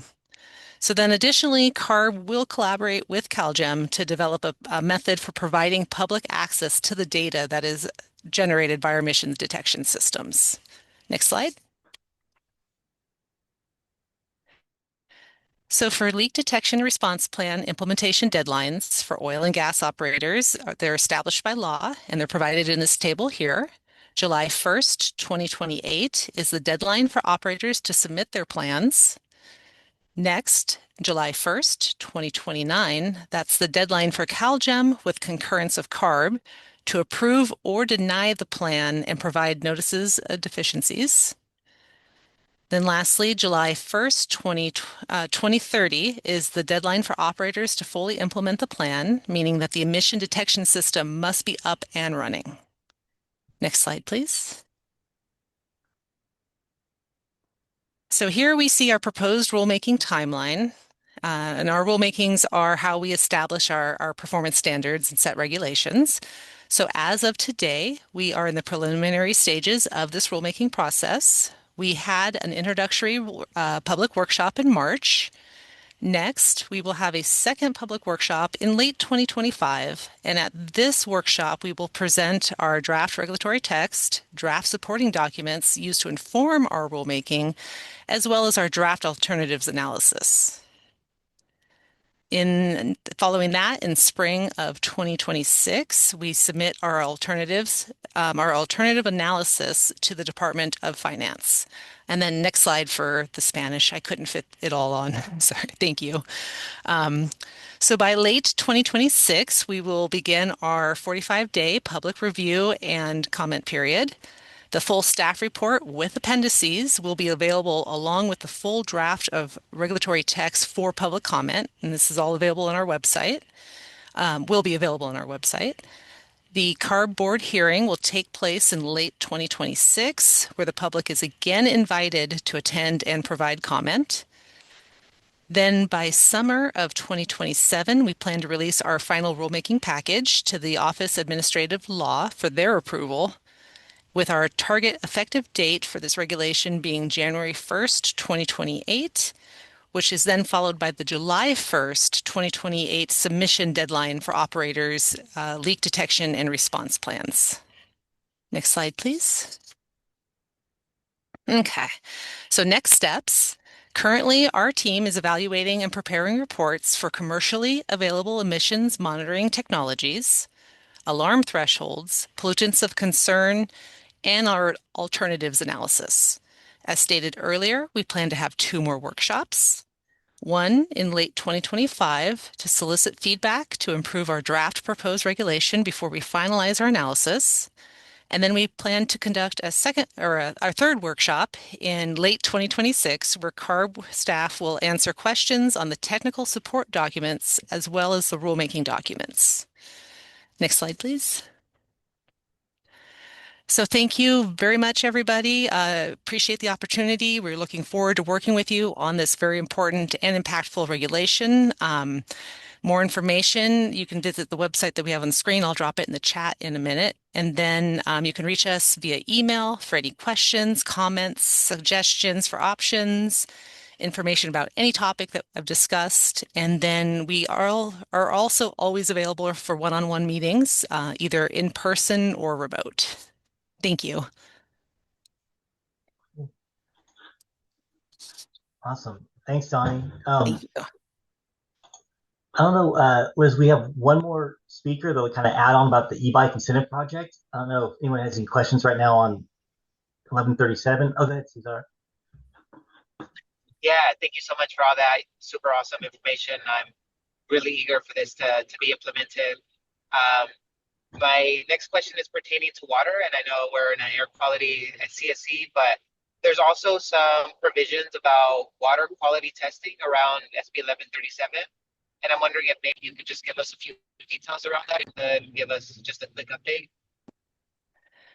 Unfortunately, I don't actually have any information on the water sampling. That is all through the water board in conjunction with CalGEM. I can always reach out and get you guys in connection again and get some more information from the water board.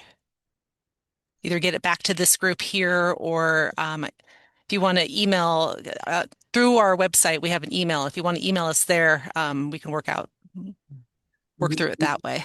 Cesar, you may know, I don't know if you know Jennifer McGovern, but she used to work at the water boards and on the Environmental Justice Task Force, which is like water, air, soil, all that. And she works with us in OCAP now. So she can also probably connect us with the right people at the water boards as well. So I'll talk to Jennifer tomorrow too.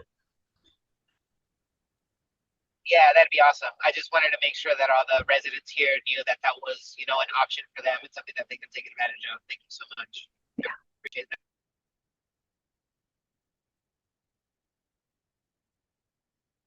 It does look like we have a hand up from Elvia.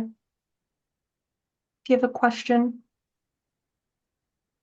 Elvia, Juliet, Sabrina. Sí, Yeah. les iba a hacer la pregunta de Yes, los I wanted to carros. ask a Yo question agarré about el the que es con cars. batería y I gas have the one with y le battery dije and como gas, 4 and I personas y told ya like les 4 dieron la aprobación, pero people, dicen que and they ya did the no, approval, but they que say ellos, that que esos ya no los están dando. those are not being given anymore. Is that right?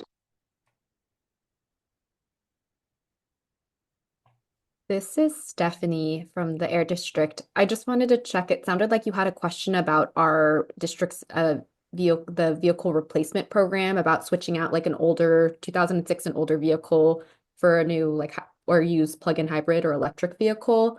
Is that what your question's about? Sí, el híbrido. Yes, a hybrid, Porque yo lo agarré, because pero I got it. me dicen los que yo les dije que ya no I've les told están some dando los people, híbridos que and they tienen told me that they are no un longer working with combustible como hybrids, batería, with the batteries. que ya nomás están dando de pura pila, que ya The- de gas ya no, gas, That they pues are el now híbrido, que es de working gas y only batería, ¿verdad? with battery, not the Esos ya hybrids no that it calificaron, could be que gas desde octubre. and battery that they no longer qualify. This is Stephanie. Thank you for clarifying that. The two options that we have available through the vehicle replacement program are the plug-in hybrid and a battery electric vehicle. Those are the options that folks can go through. And for our vehicle replacement program, we do still have funding available, but it is again for those two options of the plug-in hybrid and the battery electric.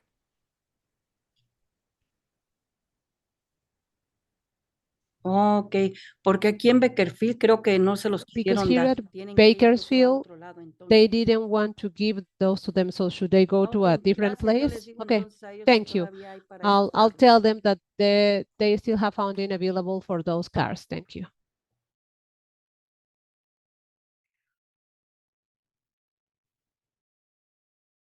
Thank you. It looks like we can continue with our last update. Awesome. Yeah. So last but not least, we have Sean here that works with our e-bike incentive project. And I know there's some questions about that. So I'll put the links to the project description here in the chat, and I'll turn it over to Sean.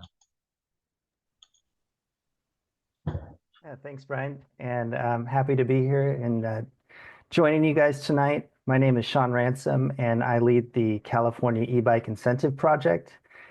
And I'm just going to give a brief overview and drop a couple links and let you know about some upcoming funding opportunities happening next week, actually. So this is perfect timing, really.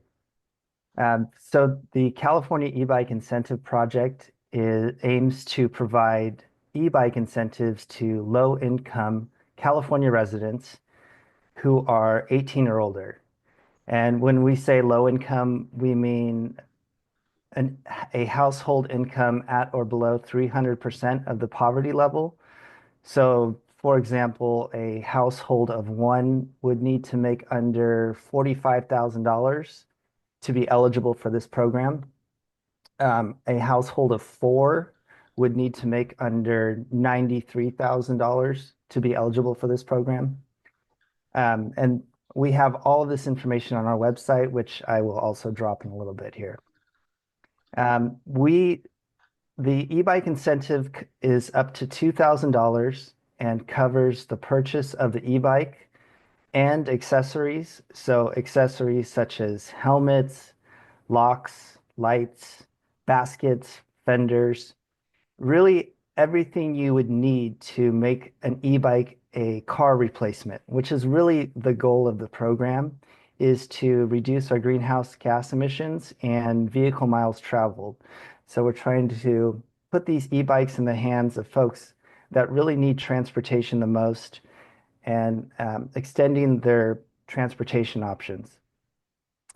For e-bikes, we allow class 1, 2, and 3 e-bikes, so really covering all of the classifications as listed in the California Vehicle Code under e-bike definitions. So those are e-bikes that can go up to 28 miles an hour. We have over 400 approved retailers across the state. I was just looking on the map and I saw there was 4 retailers in the Bakersfield area that you could redeem your voucher at. We also allow online retailers, so there's that option too. If you're too far away from a retailer, you can simply have an e-bike delivered to your front doorstep. And we also allow for those fees to be used by the incentive as well. Let's see what else here. The big news is we are launching next Tuesday, April 29th at 5 p.m. And one of the things that we've done for this round is we've made it extremely easy to apply. I'm going to drop the press release for everyone here. Next Tuesday, as long as you're income eligible and a California resident, 18 years and older, all you would need to do is come to our website at 5 p.m. And at 6 p.m., we will have a random drawing for 1,000 e-bike vouchers. We do expect a large demand, probably over 100,000 people judging from our first window, but there's still a chance. And it would encourage everyone to join us for the launch and see if they're able to get a voucher. All the details can be found in the press release I've dropped in the chat, along with our ebikeincentive.org website, which has all the information on eligibility, e-bike types, retailers, and the information you would need to apply. But prior to applying, just coming to the launch, you don't need to submit any information. It's just in the application process. With that, I will pause and see if there's any questions. I see a hand up.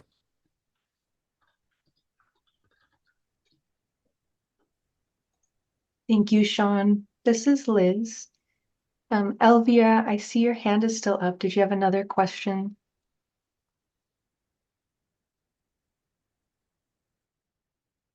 Oh, nada más, porque oí también de los árboles que se estaban secando. Creo Just que because dijo I heard Mario, no about sé the quién. trees, I Y think yo Mario pienso mentioned que about the pues trees a mí se me drying, secaron mis árboles and por el my petróleo, trees also porque ya ve got que hubo un dry rescate because of aquí the en oil, la because calle de there is an nosotros. Y exhaust yo here in tenía our un street, árbol de este lado de and mi casa I had a y habían tree 3 en on la this calle side of que my se house, and secaron we had por other el petróleo, trees, que and se they got rompieron dry las because of the nada más. oil.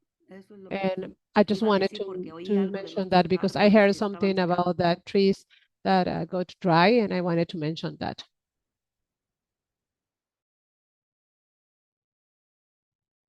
Thank you, Elvia. This is Liz. And so definitely hearing interest in getting follow-up on that question that Mario brought up earlier. Thank you for sharing that. Are there any other questions that folks have, either about the e-bikes or anything else that the CARB team has presented tonight? Yeah, go ahead, Bianca. Hi, I just have a quick question about like the e-bikes. Is there gonna be any staff on hand? I know it's after hours, and we do have a large community base that would like to participate, but would want to see if there's any staff that are gonna be ready to answer any questions or any concerns if maybe the application doesn't go through, or any concerns or any questions that could uplift in that moment. I know that it's a very short time window frame, and we want to make sure that whoever is applying uses it as needed. Mhm. Yes, we do have a case management team that will be um, manning the phones, answering emails as quickly as they can. In our window that we launched in December, we had, I think, over 5,000 inquiries within that application timeframe. So there may not be an immediate answer, but we would definitely get back to everyone within 48 hours. If folks have made it into the application process, then their spot is secure. So just want to make that clear. There would be no rush whatsoever if you make it into the application process. You would be essentially, your spot would be secure. But for those other questions, yeah, there might be a surge in the demand there, so it might take some time. But we'll do our best to answer those questions as quickly as we can.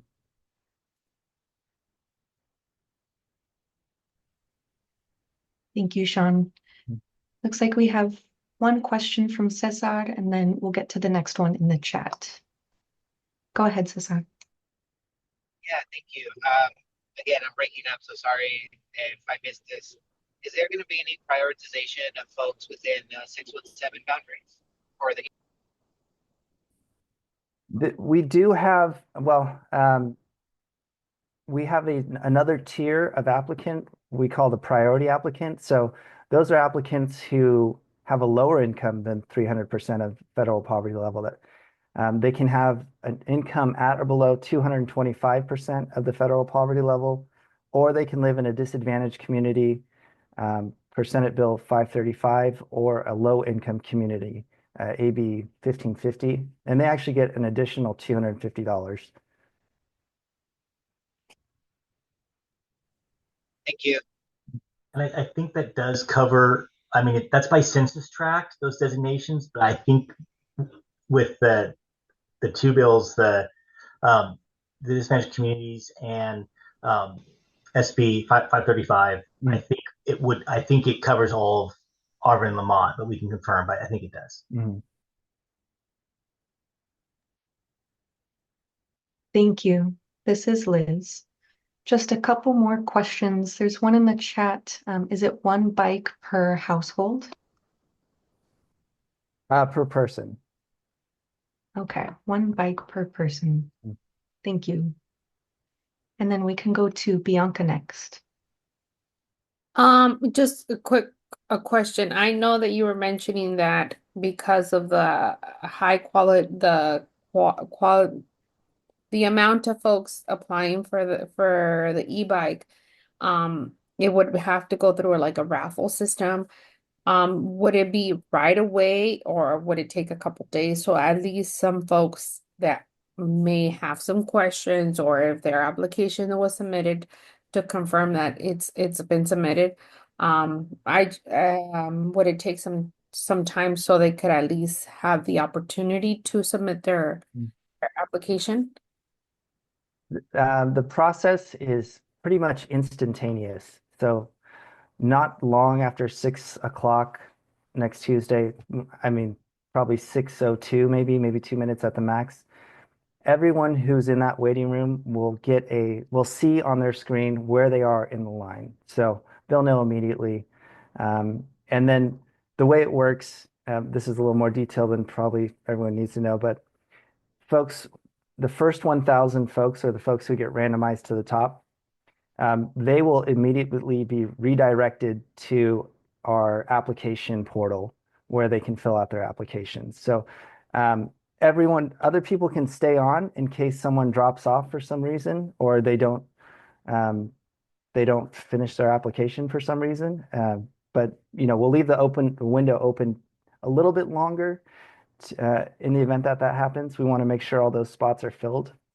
But for example, if someone sees their spot 80,000, at that point, it wouldn't make sense for them to stay on. But someone who say spot 1001, 1005 or something, it would make sense for them to stay on.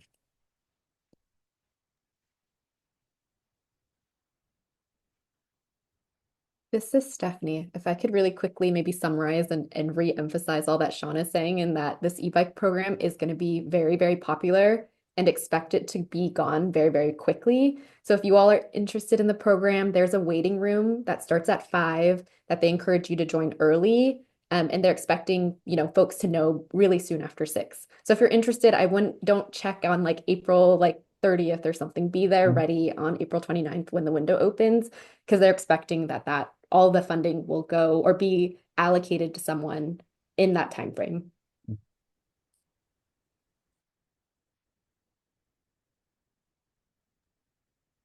This is Liz. Thank you so much. I see, yes, just one hand up again from Bianca. Go ahead. Sorry, just a quick follow-up. I'm looking at the application. Is there any information that needs to be submitted for the application? I just want to make sure that if anything needs to be submitted, that community members have things on hand for the application. Yes, really two major components there: a current California ID, and then the income verification documents, which can vary. But what we really are looking for is the W-2. But there is a list on the website of income verification documents that can kind of substitute that if needed. And I'm happy to send you a list too. And that's, of course, it's all on our website too. So Sean, just to clarify now, I'm kind of interested. So to get in the raffle, do I need those documents, or the initial raffle, do I just need like my name and my email? And then if I do get accepted for the application, then I have time to submit those documents, or is it all to be submitted at the beginning? Yeah, no. Well, okay. To get in the waiting room, you don't need anything. We're going to use the IP address from your computer that you're using. And we're going to use that for the randomization process. So at that point in time, when you're randomized, you don't need anything. If you get a spot 1 through 1,000 and you get redirected to the application portal, at that point, that's when you would need your current California ID and your income verification documents. Yeah.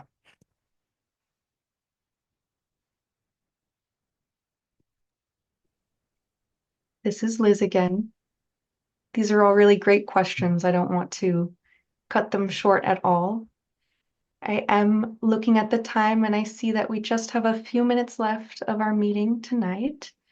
And so I think, if I'm still not seeing any hands up and no more questions in the chat, that we can officially close out CARB's presentation. And just want to thank your whole team again for coming tonight and giving all of this really crucial information to the group. I think we will send our action items and the standing updates via email, just in the interest of time. But we do have, of course, several action items with some follow-up that we heard tonight. And so I will just continue to close out the meeting and just want to thank everyone again, all of the agency partners, and of course the residents who have showed up tonight to continue this very difficult but rewarding work.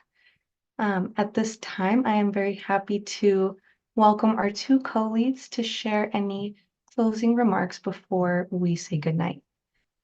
So Bianca, would you like to go first? Yes, it was a very informational meeting. I did appreciate the effort that CAR put out to bring all this information for the community, especially for communities answering questions. So I do appreciate that. And moving forward, I do expect some meetings, follow-up meetings. So I'm excited to see any changes that are happening in our AB 617, Arvin and Lamont.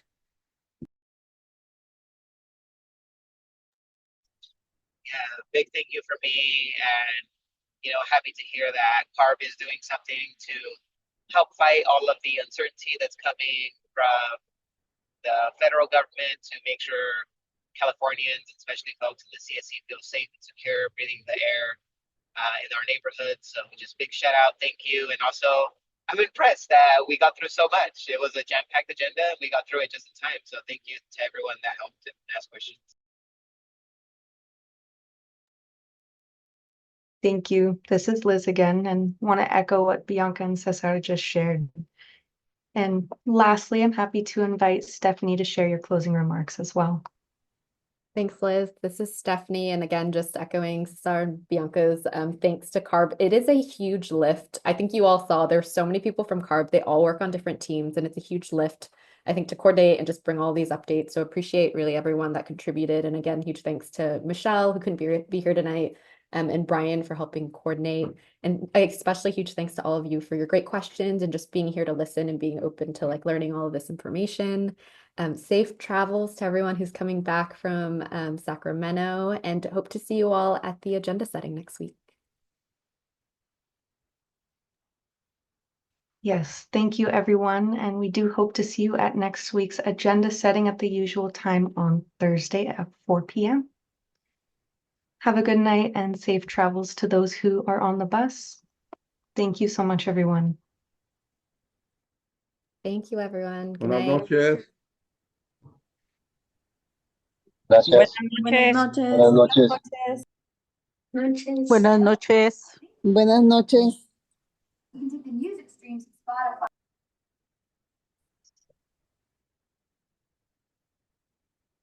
Noches. Good night. Thank you.